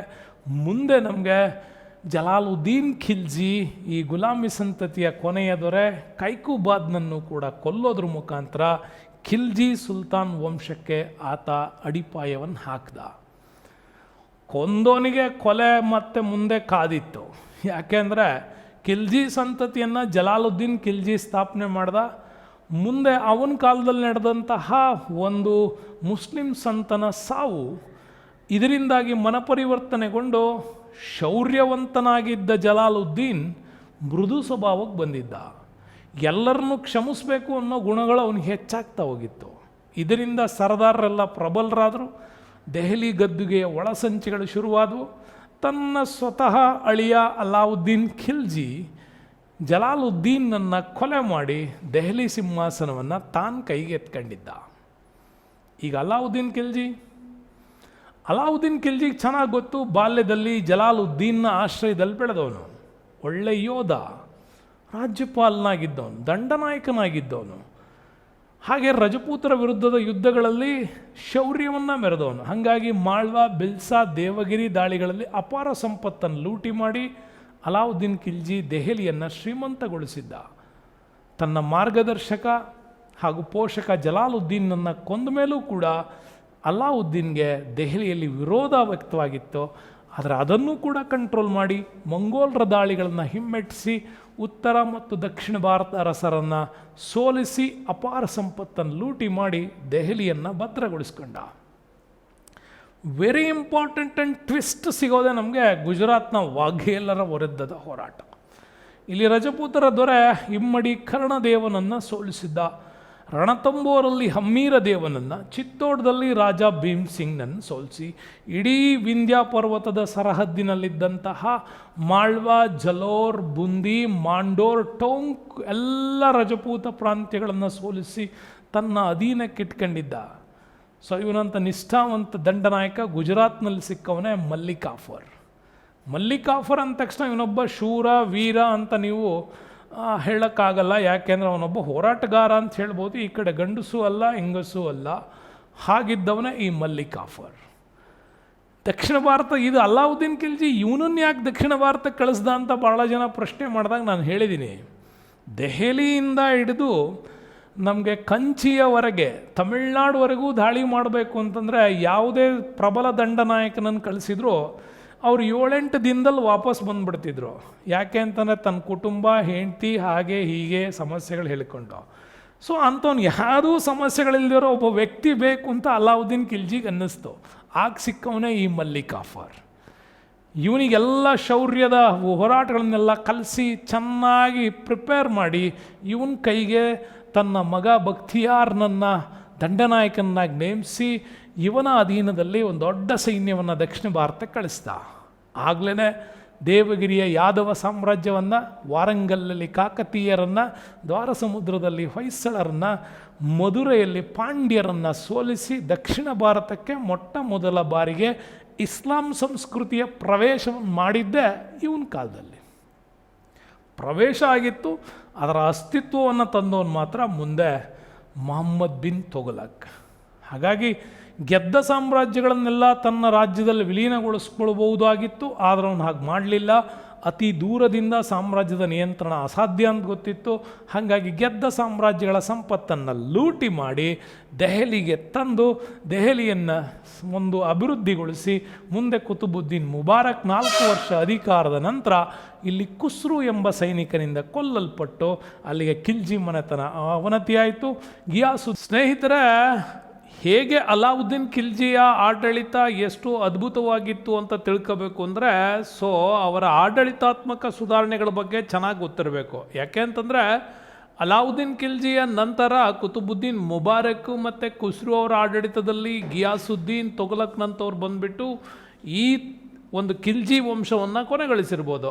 ಆದರೆ ಅಲಾವುದ್ದೀನ್ ಖಿಲ್ಜಿ ಹಾಕಿ ಹೋಗಿರುವಂತಹ ಬೇಸ್ಮೆಂಟ್ ಇದೆಯಲ್ಲ, ಅದು ತುಂಬಾ ಅದ್ಭುತವಾಗಿತ್ತು. ಇವತ್ತು ಕೂಡ ಬಹಳಷ್ಟು ಆಚರಣೆಗಳಲ್ಲಿ ನಮ್ಮಲ್ಲಿ ಅವನ ಕೆಲವು ವಿಚಾರಗಳು ಇನ್ನೂ ಇದೆ. ನಮ್ಮಲ್ಲಿ ಅದೇ ಹೆಸರುಗಳನ್ನು ಕರಿತಕ್ಕಂಥದ್ದು ಕೂಡ ನಮ್ಮಲ್ಲಿ ಹಾಗೆ ಉಳ್ಕೊಂಡಿದೆ. ಹೇಗೆ ಅಂತ ನೋಡೋದಾದರೆ ಅಲಾವುದ್ದೀನ್ ಖಿಲ್ಜಿಯ ಆಡಳಿತ ಸುಧಾರಣೆಗಳು ತುಂಬ ಚೆನ್ನಾಗಿತ್ತು.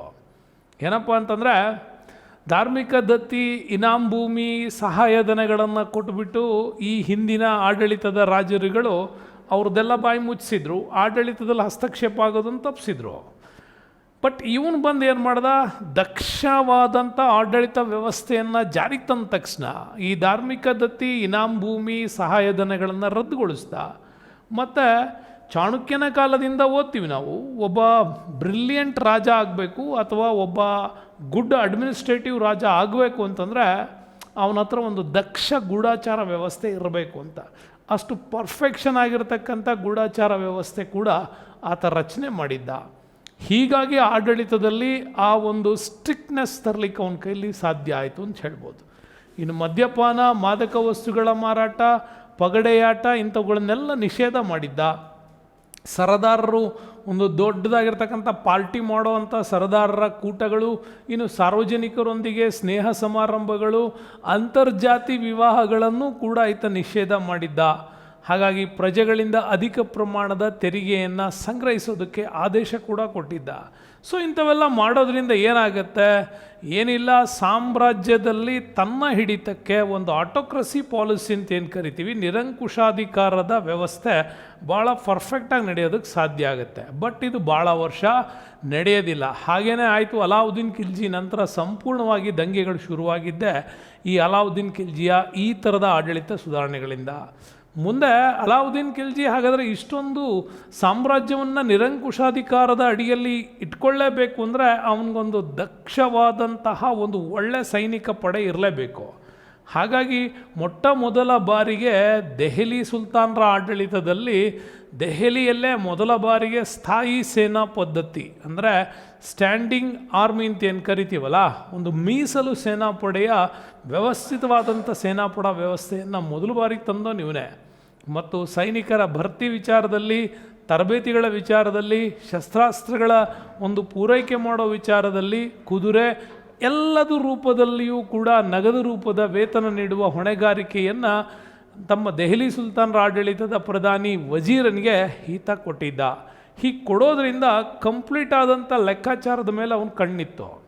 ಜೊತೆಗೆ ಸೈನ್ಯದಲ್ಲಿ ಕೂಡ ಪ್ರತಿಯೊಬ್ಬರಿಗೂ ಕೂಡ ಆತ ಭರ್ತಿ ಮಾಡಿಕೊಳ್ಬೇಕಾದ್ರೆ ಒಂದಿಷ್ಟು ಅರ್ಹತೆಗಳನ್ನು ಆತ ಮಾಡಿದ್ದ.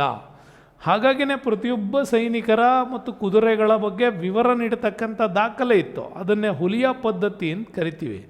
ಹೇಗೆ ಅಂತೀರಾ, ಬಹಳಷ್ಟು ಕಡೆ ಏನಾಗ್ತಿತ್ತು ಅಂದರೆ ಸೈನಿಕರಿಗೆ ಕುದುರೆಗಳನ್ನು ಕೊಡಿಸ್ತಾಯಿದ್ರು. ಆ ಸೈನಿಕರು ಏನು ಮಾಡ್ತಾಯಿದ್ರು ಅಂದರೆ ಆ ಕುದುರೆಗಳನ್ನು ಮಾರಿಬಿಡ್ತಾಯಿದ್ರು. ಬೇರೆ ಯಾವುದೋ ಬಡಕಲು ಕುದುರೆ ತಂದು ಇಟ್ಕೊಳ್ತಾಯಿದ್ರು. ರಾಜನಿಗೆ ತೋರಿಸ್ತಾಯಿದ್ರು, ಇದು ಕುದುರೆ ಹೀಗಾಗಿದೆ, ಹೊಸ ಕುದುರೆ ಕೊಡಿಸಿ ಅಂತ. ಹಾಗಾಗಿ ರಾಜ ಕೊಟ್ಟ ಕುದುರೆಯನ್ನು ಮಾರ್ಕೊಂಡು ಈ ರೀತಿ ಅವ್ಯವಹಾರ ಮಾಡ್ತಿದ್ದಂಥ ಸೈನಿಕರ ವಿರುದ್ಧನೇ ಕ್ರಮ ಕೈಗೊಳ್ಳಲಿಕ್ಕೆ ಈತ ಹುಲಿಯಾ ಪದ್ಧತಿಯನ್ನು ಜಾರಿಗೆ ತಂದ.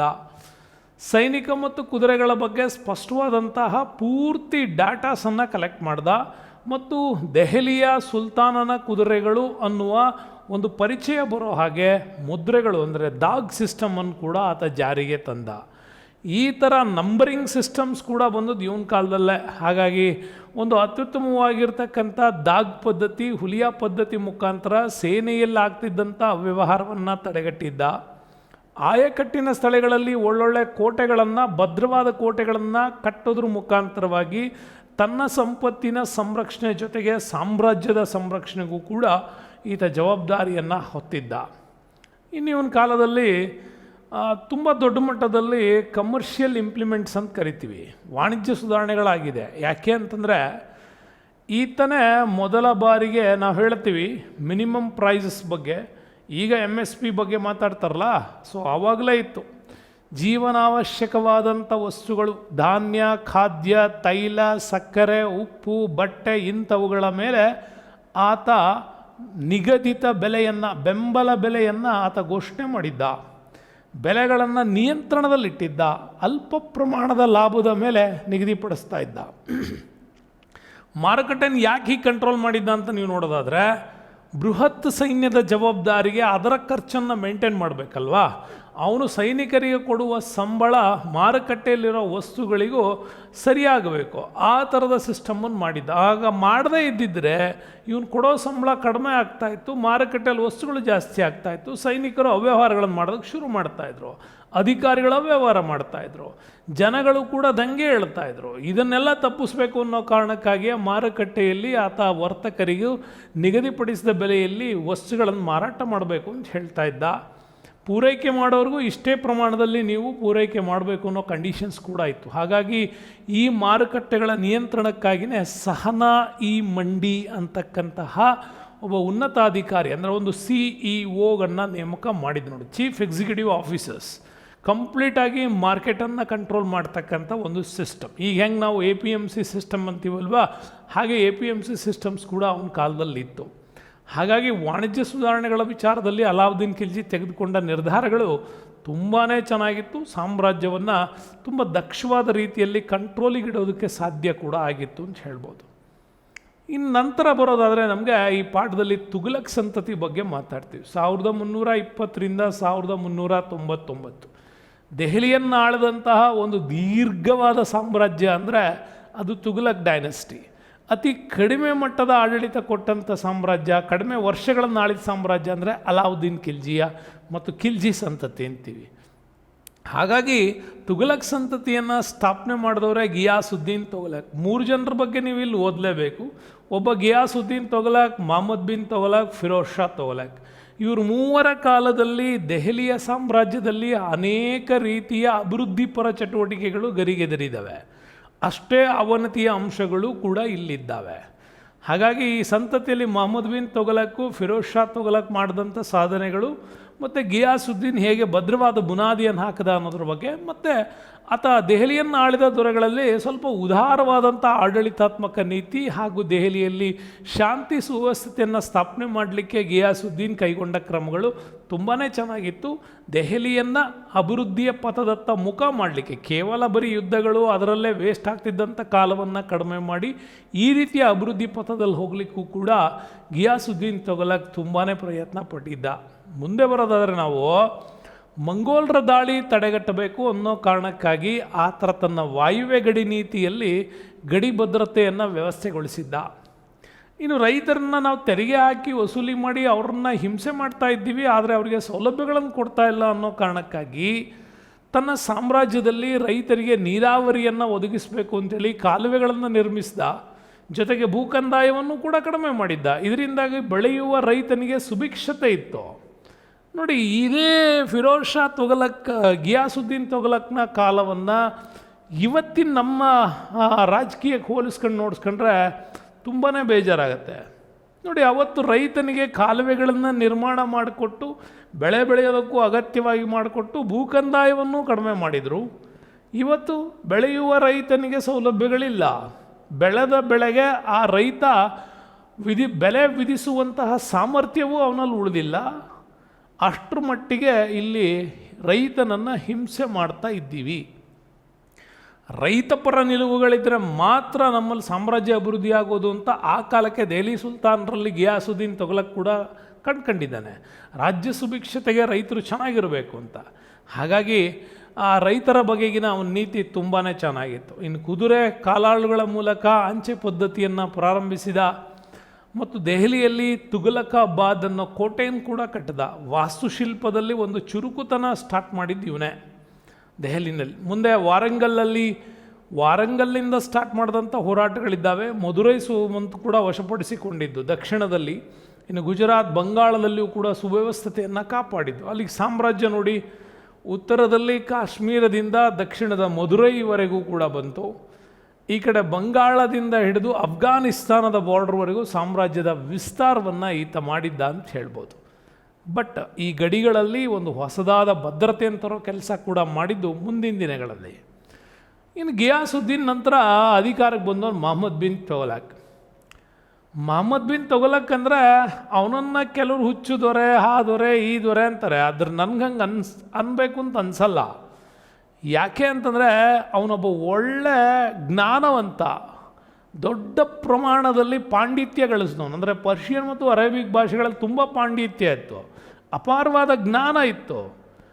ಆದರೆ ಒಂದು ಪ್ಲ್ಯಾನನ್ನು ಎಕ್ಸಿಬಿಟ್ ಮಾಡುವಾಗ ಮಾಡಿದಂಥ ಒಂದು ಸಣ್ಣ ಮಿಸ್ಟೇಕ್ಸ್ಗಳಷ್ಟೇ, ಅದರಿಂದ ದೊಡ್ಡ ಲಾಸ್ ಆಯಿತು. ಬಟ್ ಅವನ ಪ್ಲ್ಯಾನ್ಗಳೇನಾದರೂ ಸಕ್ಸಸ್ ಆಗಿದ್ದರೆ ದಕ್ಷಿಣ ಭಾರತದ ಅಭಿವೃದ್ಧಿ ಉತ್ತರ ಭಾರತದ ಅಭಿವೃದ್ಧಿಯಷ್ಟೇ ಫಾಸ್ಟಾಗಿ ಹೋಗಿರೋದು. ಬಟ್ ಈಗಿಲ್ಲ ಅಂತಲ್ಲ, ಇತ್ತೀಚಿನ ದಿನಗಳಲ್ಲಿ ನಮ್ಮ ಅಭಿವೃದ್ಧಿಯು ಕೂಡ ದೊಡ್ಡ ಮಟ್ಟದಲ್ಲಿ ಹೋಗ್ತಾ ಇದೆ. ಹಾಗಾಗಿ ಮೊಹಮ್ಮದ್ ಬಿನ್ ತುಘಲಕ್ನ ವ್ಯಾವಹಾರಿಕ ಬುದ್ಧಿವಂತಿಕೆ, ಪರಿಜ್ಞಾನ, ತಾಳ್ಮೆ ಗುಣ, ಮಾನಸಿಕ ಸಮತೋಲನ, ದೂರದೃಷ್ಟಿ, ವಾಸ್ತವಿಕವಾದಂಥ ನಿರ್ಧಾರ ತೆಗೆದುಕೊಳ್ಳೋ ಶಕ್ತಿ ಸ್ವಲ್ಪ ಕಡಿಮೆ ಇತ್ತು ಅಂತ ಹೇಳ್ಬೋದು ಅಷ್ಟೆ. ಆದರೂ ಅವನ ಸುಧಾರಣೆಗಳ ವಿಚಾರದಲ್ಲಿ ಭಾಳಷ್ಟು ನಾವು ಮಾತಾಡಬೇಕು.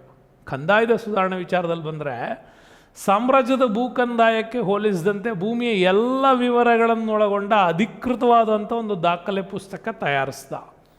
ಈಗೇನು ನಾವು ಪಹಣಿ ಅಂತ ಕರಿತೀವಿ, ಆ ಥರದ ಪಹಣಿಯನ್ನು ವ್ಯವಸ್ಥೆಯನ್ನು ಈತಾಗಲೇ ರೂಢಿ ಮಾಡ್ದ. ಕೃಷಿ ಇಲಾಖೆಯನ್ನು ಕೂಡ ಸ್ಥಾಪನೆ ಮಾಡ್ದ.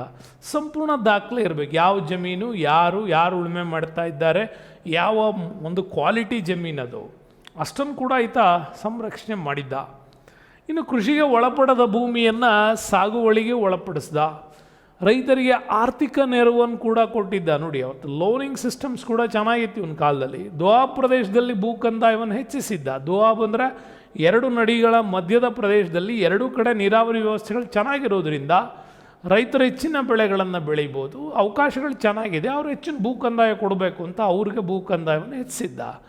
ಈ ಎಲ್ಲ ಕ್ರಮಗಳು ನೋಡಿದ್ರೆ ಮೊಹಮ್ಮದ್ ಬಿನ್ ತುಘಲಕ್ ಕೈಗೊಂಡ ನೀತಿ ತುಂಬಾ ಚೆನ್ನಾಗಿದೆ ಅನಿಸುತ್ತೆ. ಬಟ್ ಹೆಚ್ಚಿನ ವಿವರಗಳು ಈ ಪುಸ್ತಕದಲ್ಲಿ ಕೊಟ್ಟಿಲ್ಲ. ಅಧಿಕೃತವಾಗಿ ಭಾಳಷ್ಟು ವಿವರಣೆಗಳು, ವಿಚಾರಗಳೆಲ್ಲ ನಿಮಗೆ ನಾನು ಆಲ್ರೆಡಿ ಸಾಧನಾ ಅಕಾಡೆಮಿಯ ವಿಡಿಯೋದಲ್ಲೂ ಮತ್ತು ಸ್ಫೂರ್ತಿ ಅಕಾಡೆಮಿಯಲ್ಲೂ ಕೂಡ ನಿಮಗೆ ಇದ್ರ ಬಗ್ಗೆ ಸಂಬಂಧಪಟ್ಟಂಥ ಅನೇಕ ವಿಡಿಯೋಗಳನ್ನು ಮಾಡಿದ್ದೀನಿ, ನೋಡ್ಬೋದು. ನೆಕ್ಸ್ಟ್ ಬಂದರೆ ರಾಜಧಾನಿ ವರ್ಗಾವಣೆ ವಿಚಾರ. ಮೊಹಮ್ಮದ್ ಬಿನ್ ತುಘಲಕ್ನ ರಾಜಧಾನಿ ವರ್ಗಾವಣೆ ಬಗ್ಗೆ ನಮ್ಮಲ್ಲಿ ತುಘಲಕ್ ಅಂತ ಒಂದು ನಾಟಕ ಇದೆ ಕನ್ನಡದಲ್ಲಿ. ನೀವು ಅದನ್ನು ಓದಬೇಕು ಒಂದು ಸಾರಿ, ಯಾಕೆಂದರೆ ಭಾಳ ಅತ್ಯುತ್ತಮವಾಗಿ ಈ ನಾಟಕವನ್ನು ಬರೆದಿದ್ದಾರೆ. ಆ ನಾಟಕ ಬರೆದವ್ರು ಯಾರು ಅಂಥೇಳಿ ಓದ್ದವರು ನನಗೆ ಅದರ ಹೆಸರನ್ನು ಕಮೆಂಟ್ ಮಾಡಿ. ಕನ್ನಡದ ದಿಗ್ಗಜ ಸಾಹಿತಿ ಒಬ್ಬರು ತುಘಲಕ್ ಅನ್ನೋ ನಾಟಕವನ್ನು ಬರೀತಾರೆ, ಭಾಳ ಚೆಂದ ಇದೆ, ಓದಿ ಒಂದು ಸಾರಿ. ಮೊಹಮ್ಮದ್ ಬಿನ್ ತುಘಲಕ್ನ ರಾಜಧಾನಿಯ ಒಂದು ಬದಲಾವಣೆಯ ವಿಚಾರ ತುಂಬಾ ಚರ್ಚೆಗೆ ಬರುವಂಥ ವಿಷಯ ಇದು. ದೆಹಲಿಯಿಂದ ರಾಜಧಾನಿಯನ್ನು ದೇವಗಿರಿಗೆ ಅಂದರೆ ಮಧ್ಯಪ್ರದೇಶದಕ್ಕೆ ಆತ ಚೇಂಜ್ ಮಾಡಬೇಕು ಅಂದ್ಕೊಂಡಿದ್ದು. ಕಾರಣ ಏನು? ಅನೇಕ ಕಾರಣಗಳಿದೆ ಅದರಲ್ಲಿ. ಅವನ ಉದ್ದೇಶ ವಿಶಾಲವಾದಂಥ ಸಾಮ್ರಾಜ್ಯ ನಿರ್ವಹಣೆ ಮಾಡಬೇಕು ಅಂತಂದರೆ ರಾಜ್ಯದ ಕೇಂದ್ರಕ್ಕೆ ತನ್ನ ರಾಜಧಾನಿ ಇರಬೇಕು ಅಂತ. ಬಟ್ ದೆಹಲಿ ಮೇಲೆ ಪದೇ ಪದೇ ಮಂಗೋಲರ ದಾಳಿ ಆಗ್ತಾಯಿತ್ತು. ಆ ದಾಳಿಗಳಿಂದ ರಾಜಧಾನಿಯನ್ನು ಕಾಪಾಡ್ಕೋಬೇಕು ಅಂದರೆ ಮಧ್ಯ ಭಾರತಕ್ಕೆ ಬರಬೇಕು ಅಂತ. ಜೊತೆಗೆ ದಕ್ಷಿಣದಲ್ಲಿ ಇಸ್ಲಾಂ ನೀತಿಯನ್ನು ಹೆಚ್ಚಿಗೆ ಮಾಡಬೇಕು ಅನ್ನೋ ಕಾರಣಕ್ಕಾಗಿ ಮಧ್ಯ ಭಾರತಕ್ಕೆ ಬರಬೇಕಾಯಿತು. ಪೂರ್ವ, ಪಶ್ಚಿಮ, ಉತ್ತರ, ದಕ್ಷಿಣಗಳ ಒಂದು ಆಡಳಿತ ನಿಯಂತ್ರಣ ತಗೋಬೇಕು. ದಕ್ಷಿಣದಲ್ಲಿ ದಂಗೆಗಳೇನಾಗ್ತಾ ಇದ್ದಾವೆ ಅವುಗಳನ್ನು ಕಂಟ್ರೋಲಿಗೆ ತಗೋಬೇಕು ಅಂತಂದರೆ ಅವನ ಯೋಚನೆ ತುಂಬ ಕರೆಕ್ಟಾಗಿತ್ತು, ಯೋಜನೆ ಉತ್ತಮವಾಗಿತ್ತು. ಆದರೆ ಸ್ಥಳಾಂತರ ಮಾಡೋದಕ್ಕೆ ಅವನು ಕೈಗೊಂಡ ನೀತಿ ಮಾತ್ರ ಚೆನ್ನಾಗಿರಲಿಲ್ಲ. ದೆಹಲಿಯಿಂದ ಆತ ತನ್ನ ಆಡಳಿತ ವರ್ಗವನ್ನು ಅಷ್ಟೇ ಶಿಫ್ಟ್ ಮಾಡಿದರೆ ಅವನ ಪ್ಲ್ಯಾನ್ ಸಕ್ಸಸ್ ಆಗ್ತಾಯಿತ್ತು. ಬಟ್ ಅವನು ಹಂಗೆ ಮಾಡಲಿಲ್ಲ. ಸ್ಥಳಾಂತರಕ್ಕೆ ಇಡೀ ದೆಹಲಿಯ ಜನರು, ವ್ಯಾಪಾರಿಗಳು ಎಲ್ಲರನ್ನ ಶಿಫ್ಟ್ ಮಾಡಿದ್ದಿದೆಯಲ್ಲ, ಅದು ಚೆನ್ನಾಗಿರಲಿಲ್ಲ. ಹಾಗಾಗಿ ಸ್ಥಳಾಂತರಕ್ಕೆ ಸೂಕ್ತ ಏರ್ಪಾಡು ಒದಗಿಸ್ಲಿಕ್ಕೆ ಆಗಲಿಲ್ಲ.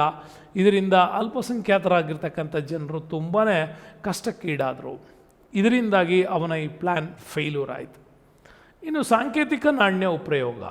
ಮೊಹಮ್ಮದ್ ಬಿನ್ ತುಘಲಕ್ನ ನಾಣ್ಯಗಳ ಮೌಲ್ಯಗಳನ್ನು ತನ್ನ ಕಾಲದ ಬಂಗಾರ ಮತ್ತು ಬೆಳ್ಳಿಯ ನಾಣ್ಯಗಳ ಮೌಲ್ಯಕ್ಕೆ ಸರಿ ಹೊಂದುವಂತೆ ಮಾಡಿದ್ದು ಒಂದು ದೊಡ್ಡ ತಪ್ಪು ನಿರ್ಧಾರ ಆಗಿತ್ತು. ಯಾಕೆ ಅಂತಂದರೆ, ದೆಹಲಿ ಸುಲ್ತಾನರ ಕಾಲದಲ್ಲಿ ದಿನಾರ ಎನ್ನುವ ಬಂಗಾರದ ನಾಣ್ಯಕ್ಕೆ ಅದಲಿ ಎಂಬ ಬೆಳ್ಳಿಯ ನಾಣ್ಯಗಳನ್ನು ಚಲಾವಣೆಗೆ ತಂದಾಗ ಏನಾಗಿತ್ತು, ನಾಣ್ಯವನ್ನು ಟಂಕಿಸುವುದು ಸರ್ಕಾರದ ಮುಖ್ಯ ಕರ್ತವ್ಯ.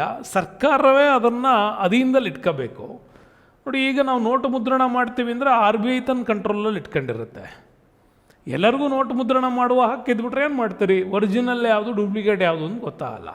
ಇಲ್ಲಾಗಿದ್ದು ಅದೇನೆ. ನಾಣ್ಯವನ್ನು ಟಂಕಿಸುವುದು ಸರ್ಕಾರದ ಏಕಸ್ವಾಮ್ಯ ಹಕ್ಕಾಗಿ ಇರಲಿಲ್ಲ, ಎಲ್ಲರಿಗೂ ಅವಕಾಶ ಕೊಟ್ಬಿಟ್ಟ. ಇದರಿಂದ ಸಾರ್ವಜನಿಕರು ತಮಗೆ ಸಿಕ್ಕ ಬೆಳ್ಳಿಯನ್ನೆಲ್ಲ ಕುಟ್ಟಿ ನಾಣ್ಯಗಳನ್ನು ಮಾಡಿ ಬಂಗಾರದ ನಾಣ್ಯಕ್ಕೆ ಸಮ ಮಾಡಿದ್ರು.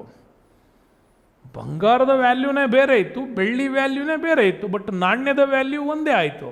ಹಾಗಾಗಿ ಎಲ್ಲ ಬಂಗಾರವನ್ನು ಸ್ಟಾಕ್ ಮಾಡ್ಕೊಂಡ್ರು, ಬರೀ ಬೆಳ್ಳಿ ನಾಣ್ಯದಲ್ಲಿ ಆಟ ಆಡೋಕ್ಕೆ ಶುರು ಮಾಡಿದ್ರು. ಮುಂದೆ ಬೆಳ್ಳಿಯೂ ಕೂಡ ಕೊರತೆಗೆ ಉಂಟಾದಾಗ ತಾಮ್ರದ ನಾಣ್ಯಗಳನ್ನು ಕೂಡ ಜಾರಿಗೆ ತಂದಿದ್ದ ಅಂತ ಹೇಳ್ತಾರೆ. ಅದು ಕ್ಲೋಸ್ ಆಗಿ ಚರ್ಮದ ನಾಣ್ಯಗಳನ್ನು ಕೂಡ ತಂದಿದ್ದ ಅಂತ ಹೇಳ್ತಾರೆ. ನಾಣ್ಯಗಳ ಪ್ರಯೋಗದಲ್ಲಿ ಅನೇಕ ಜನರು ಪುಸ್ತಕಗಳನ್ನು ಬರೆದಿದ್ದಾರೆ. ಒರಿಜಿನಲಿ ಯಾವ್ದು ಸರಿ ಯಾವ್ದು ತಪ್ಪು ಗೊತ್ತಿಲ್ಲ. ಬಟ್ ಇಡೀ ನಾಣ್ಯಗಳು ಫೇಲ್ಯೂರ್ ಆಗಿದ್ದು ಹೆಂಗೆ ಅಂತಂದರೆ, ನಾಣ್ಯದ ಮೌಲ್ಯಕ್ಕೆ, ಹೊಸದಾಗಿ ಬರುವ ನಾಣ್ಯದ ಮೌಲ್ಯಕ್ಕೂ ವ್ಯತ್ಯಾಸ ಇಡಬೇಕಾಗಿತ್ತು. ಅವನು ಅದನ್ನು ಮಾಡಲಿಲ್ಲ. ಮತ್ತು ನಾಣ್ಯದ ಮುದ್ರಣ ಹಕ್ಕನ್ನು ಸರ್ಕಾರ ಇಟ್ಕೋಬೇಕಾಗಿತ್ತು, ಅದು ಇಟ್ಕೊಂಡಿಲ್ಲ, ಎಲ್ಲ ಪ್ರೈವೇಟ್ನರಿಗೆ ಕೊಟ್ಟಿದ್ದ ಅಂತ.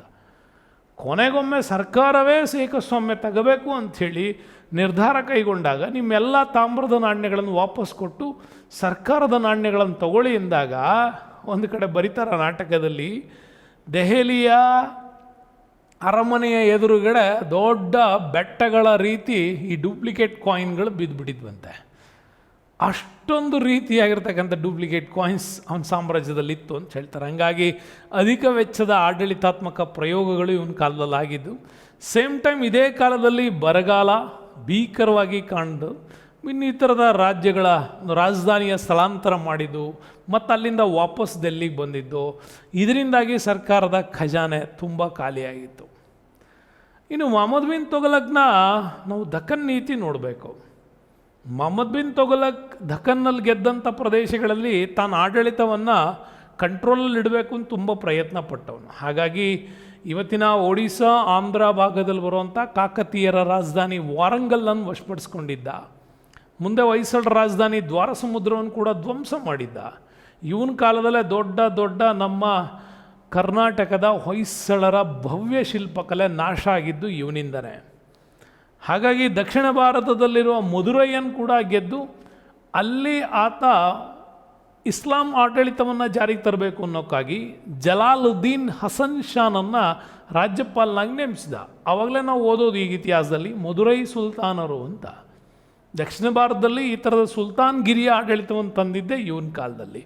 ಅದು ಜಲಾಲುದ್ದೀನ್ ಹಸನ್ ಶಾನನ್ನು ನೇಮಕ ಮಾಡಿ ಹೀಗೆ ಭಾರತದಲ್ಲಿ ವಿಶಾಲವಾದ ಮುಸ್ಲಿಂ ಸಾಮ್ರಾಜ್ಯವನ್ನು ಸ್ಥಾಪಿಸಿ ದೆಹಲಿ ಸುಲ್ತಾನರಲ್ಲೇ ಬಹಳ ದೊಡ್ಡ ಸಾಮ್ರಾಜ್ಯದವನ್ನ ಮೇಂಟೈನ್ ಮಾಡಿದವನು ಅಂದರೆ ಮೊಹಮ್ಮದ್ ಬಿನ್ ತುಘಲಕ್. ಇವನೇ ಅತ್ಯಂತ ಸುದೀರ್ಘವಾದ ವಿಶಾಲವಾದಂಥ ಸಾಮ್ರಾಜ್ಯದ ಆಡಳಿತಗಾರ ಅಂತ ಕರಿತೀವಿ.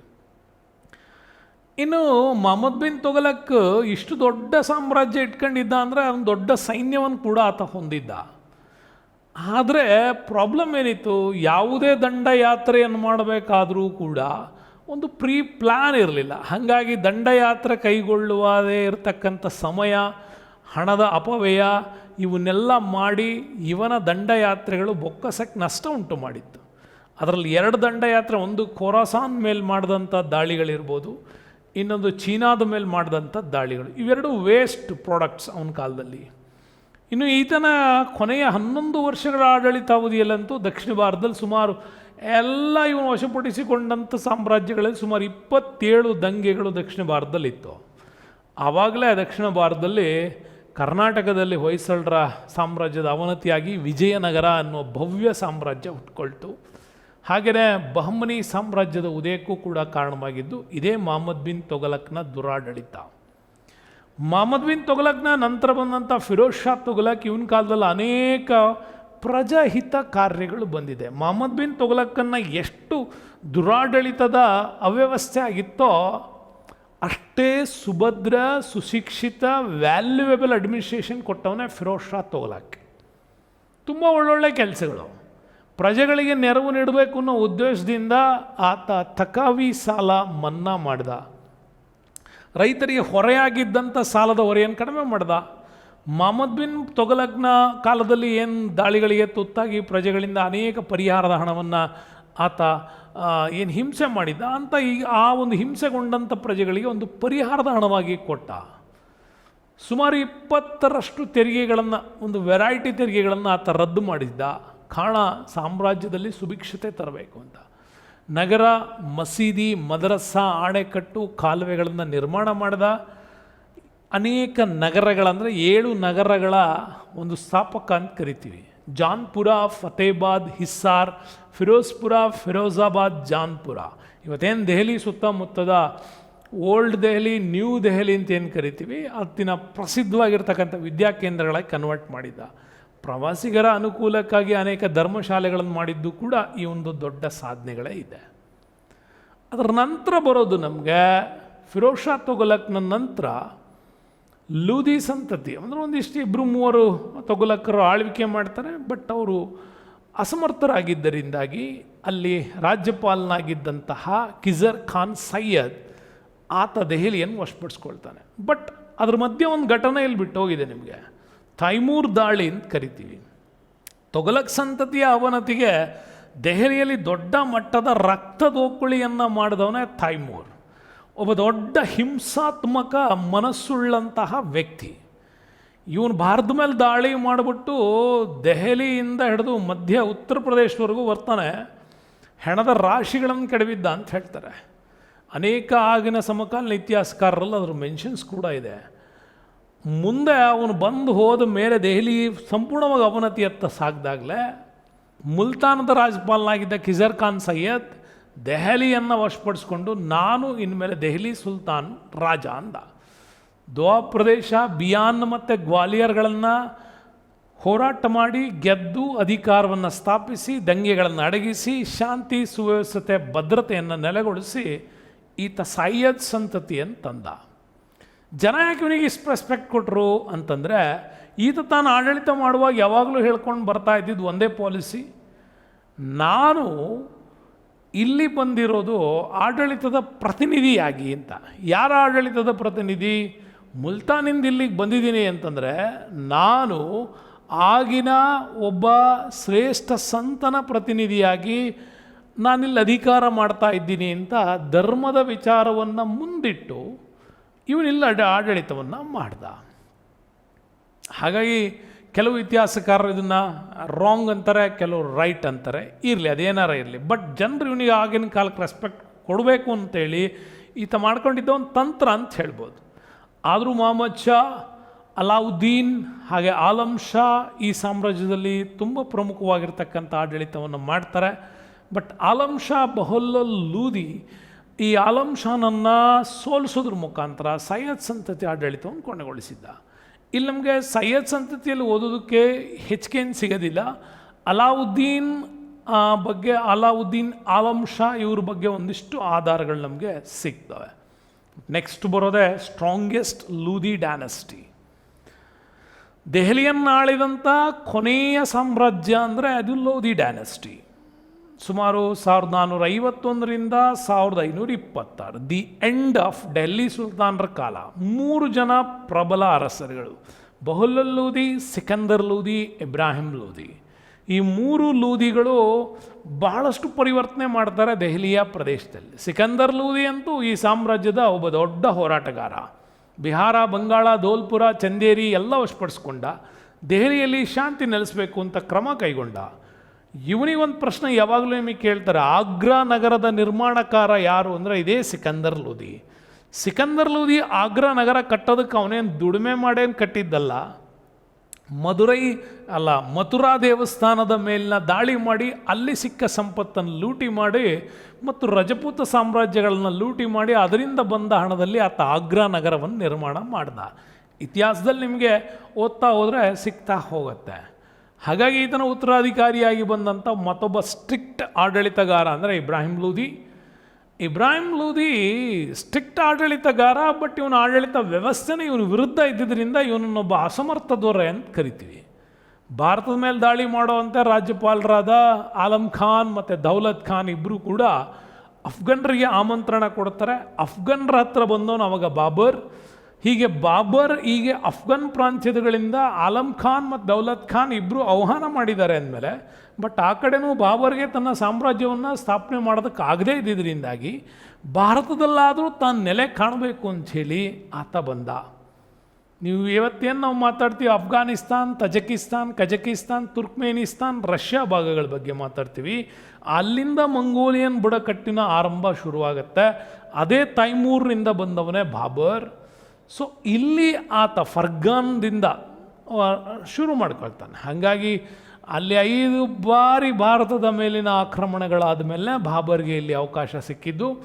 ಬಾಬರ್ ಭಾರತದ ಮೇಲೆ ದಾಳಿ ಮಾಡಿ 1526ರಲ್ಲಿ ಮೊದಲನೇ ಪಾಣಿಪತ್ ಯುದ್ಧವನ್ನು ಮಾಡಿದಾಗ ಇಬ್ರಾಹಿಂ ಲೂಧಿಯ ವಿರುದ್ಧ ಹೋರಾಟ ಮಾಡ್ದ. ಹೋರಾಟದಲ್ಲಿ ಮೊಘಲರು ಈ ಒಂದು ಯುದ್ಧವನ್ನು ಗೆದ್ದು ತಮ್ಮ ಆಳ್ವಿಕೆಯನ್ನು ಆರಂಭ ಮಾಡ್ತಾರೆ.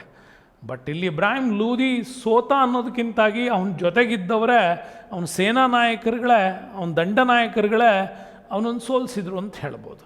ಆದರೂ ದೆಹಲಿ ಸುಲ್ತಾನರ ಕೊನೆಯ ಆಡಳಿತಗಾರ ಇಬ್ರಾಹಿಂ ಲೂಧಿ ಆಡಳಿತ ಕೊನೆಗೊಂಡಿತ್ತು. ನೆಕ್ಸ್ಟ್ ನಾವು ಬರ್ತೀವಿ ದೆಹಲಿ ಸುಲ್ತಾನರ ಕೊಡುಗೆಗಳ ಬಗ್ಗೆ. ಇವರ ಆಡಳಿತ ಪದ್ಧತಿ ತುಂಬ ಚೆನ್ನಾಗಿದೆ. ಯಾಕೆಂದರೆ ದೆಹಲಿ ಸುಲ್ತಾನರು ಈ ನಿರಂಕುಶ ಪ್ರಭುತ್ವವನ್ನು ಇಟ್ಕೊಂಡವರು, ಸೈನ್ಯದ ಮುಖ್ಯಸ್ಥ ಹಾಗೂ ಮುಖ್ಯ ನ್ಯಾಯಾಧೀಶರಾಗಿದ್ದವರು ಇವರೇ. ತುಂಬಾ ಆಟೋಕ್ರಸಿ ಪಾಲಿಸಿ ಇದ್ದಿದ್ದರಿಂದಾಗಿ ಸುಲ್ತಾನ್ನ ಆಡಳಿತ ಕುರಾನ್ನ ಕಾನೂನು ಅನ್ವಯವಾಗಿ ಇಲ್ಲಿ ನಡೀತಾ ಇತ್ತು. ಅಂದರೆ ಎಲ್ಲ ಶರಿಯತ್ ಬೇಸ್ಡಲ್ಲಿ ಇವರು ಆಡಳಿತ ನಡೀತಾ ಇತ್ತು. ಹಾಗಾಗಿ ಸರ್ದಾರರು, ಅಮೀರರು, ಉಲೇಮರು ಆಡಳಿತದಲ್ಲಿ ತುಂಬಾ ಪ್ರಭಾವ ಹೊಂದಿದ್ದಂಥವ್ರು. ಪದೇ ರಾಜನ ಮೇಲೆ ಆ ಪ್ರೆಷರ್ ತರ್ತಾಯಿದ್ರು. ಹಾಗಾಗಿ ಕೇಂದ್ರ ಸರ್ಕಾರದಲ್ಲಿ ಆಡಳಿತದ ನಿರ್ವಹಣೆಗೆ ಸೈನ್ಯ ಇಲಾಖೆ, ವಿದೇಶಾಂಗ ಇಲಾಖೆ, ಪತ್ರ ವ್ಯವಹಾರ ಇಲಾಖೆ, ದಾನ ಧರ್ಮ ದತ್ತಿ ಇಲಾಖೆಗಳು, ಆಡಳಿತದ ಮೇಲ್ವಿಚಾರಣೆ ಮಂತ್ರಿಗಳು, ಅಧಿಕಾರಿಗಳು ಎಲ್ಲರೂ ಇದ್ದರು. ಈ ಎಲ್ಲ ಇದ್ದರೂ ಪಾಸಾಗ್ತಿದ್ದ ಪಾಲಿಸಿ ಮಾತ್ರ ದೆಹಲಿಯ ಅರಸನ ಮೇಲಿಂದ ಪಾಸಾಗೋದಕ್ಕೆ ಹಿಂದ್ಗಡೆ ಪ್ರೆಷರ್ ಯಾರ್ದು? ಸರ್ದಾರರು, ಅಮೀರರು, ಉಲೇಮರು. ಇವ್ರ ಮೇಲೆ ಪ್ರಭಾವ ಯಾರ್ದು? ಮತ್ತು ಮೂಲ ಧರ್ಮದ ಪ್ರಭಾವ ಇವ್ರ ಕಾಲದಲ್ಲಿ ಹೆಚ್ಚು ಕಾಣ್ತಾ ಇತ್ತು. ಇನ್ನು ರಾಜ್ಯವನ್ನು ಅನೇಕ ಪ್ರಾಂತ್ಯಗಳನ್ನಾಗಿ ಮಾಡಿದರು. ಆಡಳಿತದ ಘಟಕಗಳಿಗೆ ಶಿಕ್ದಾರ್, ನೀವೇನು ಕರಿತೀವಿ, ಇಲ್ತಮಸ್ನ ಕಾಲದಲ್ಲಿ ಜಾರಿಯಾಗಿದ್ದಂತಹ ಶಿಕ್ಗಳು, ಅದಕ್ಕೆ ಒಬ್ಬ ಹೆಡ್ ಶಿಕ್ದಾರ್. ಈಗಲೂ ಕೂಡ ನಮ್ಮ ಆಡಳಿತ ವ್ಯವಸ್ಥೆಯಲ್ಲಿ ಶೇಖ್ದಾರ್, ತಹಶೀಲ್ದಾರ್ ಅನ್ನೋ ಪದಗಳೇನಿದ್ದಾವೆ ಇವು ಇಲ್ಲಿಂದನೇ ಬಂದವು. ಶೇಖ್ದಾರ್, ಅಮೀನ್, ಚೌಕಿದಾರ್ ಇವ್ರುಗಳು ಅದರ ಮುಖ್ಯಸ್ಥರಾಗಿರ್ತಾಯಿದ್ರು.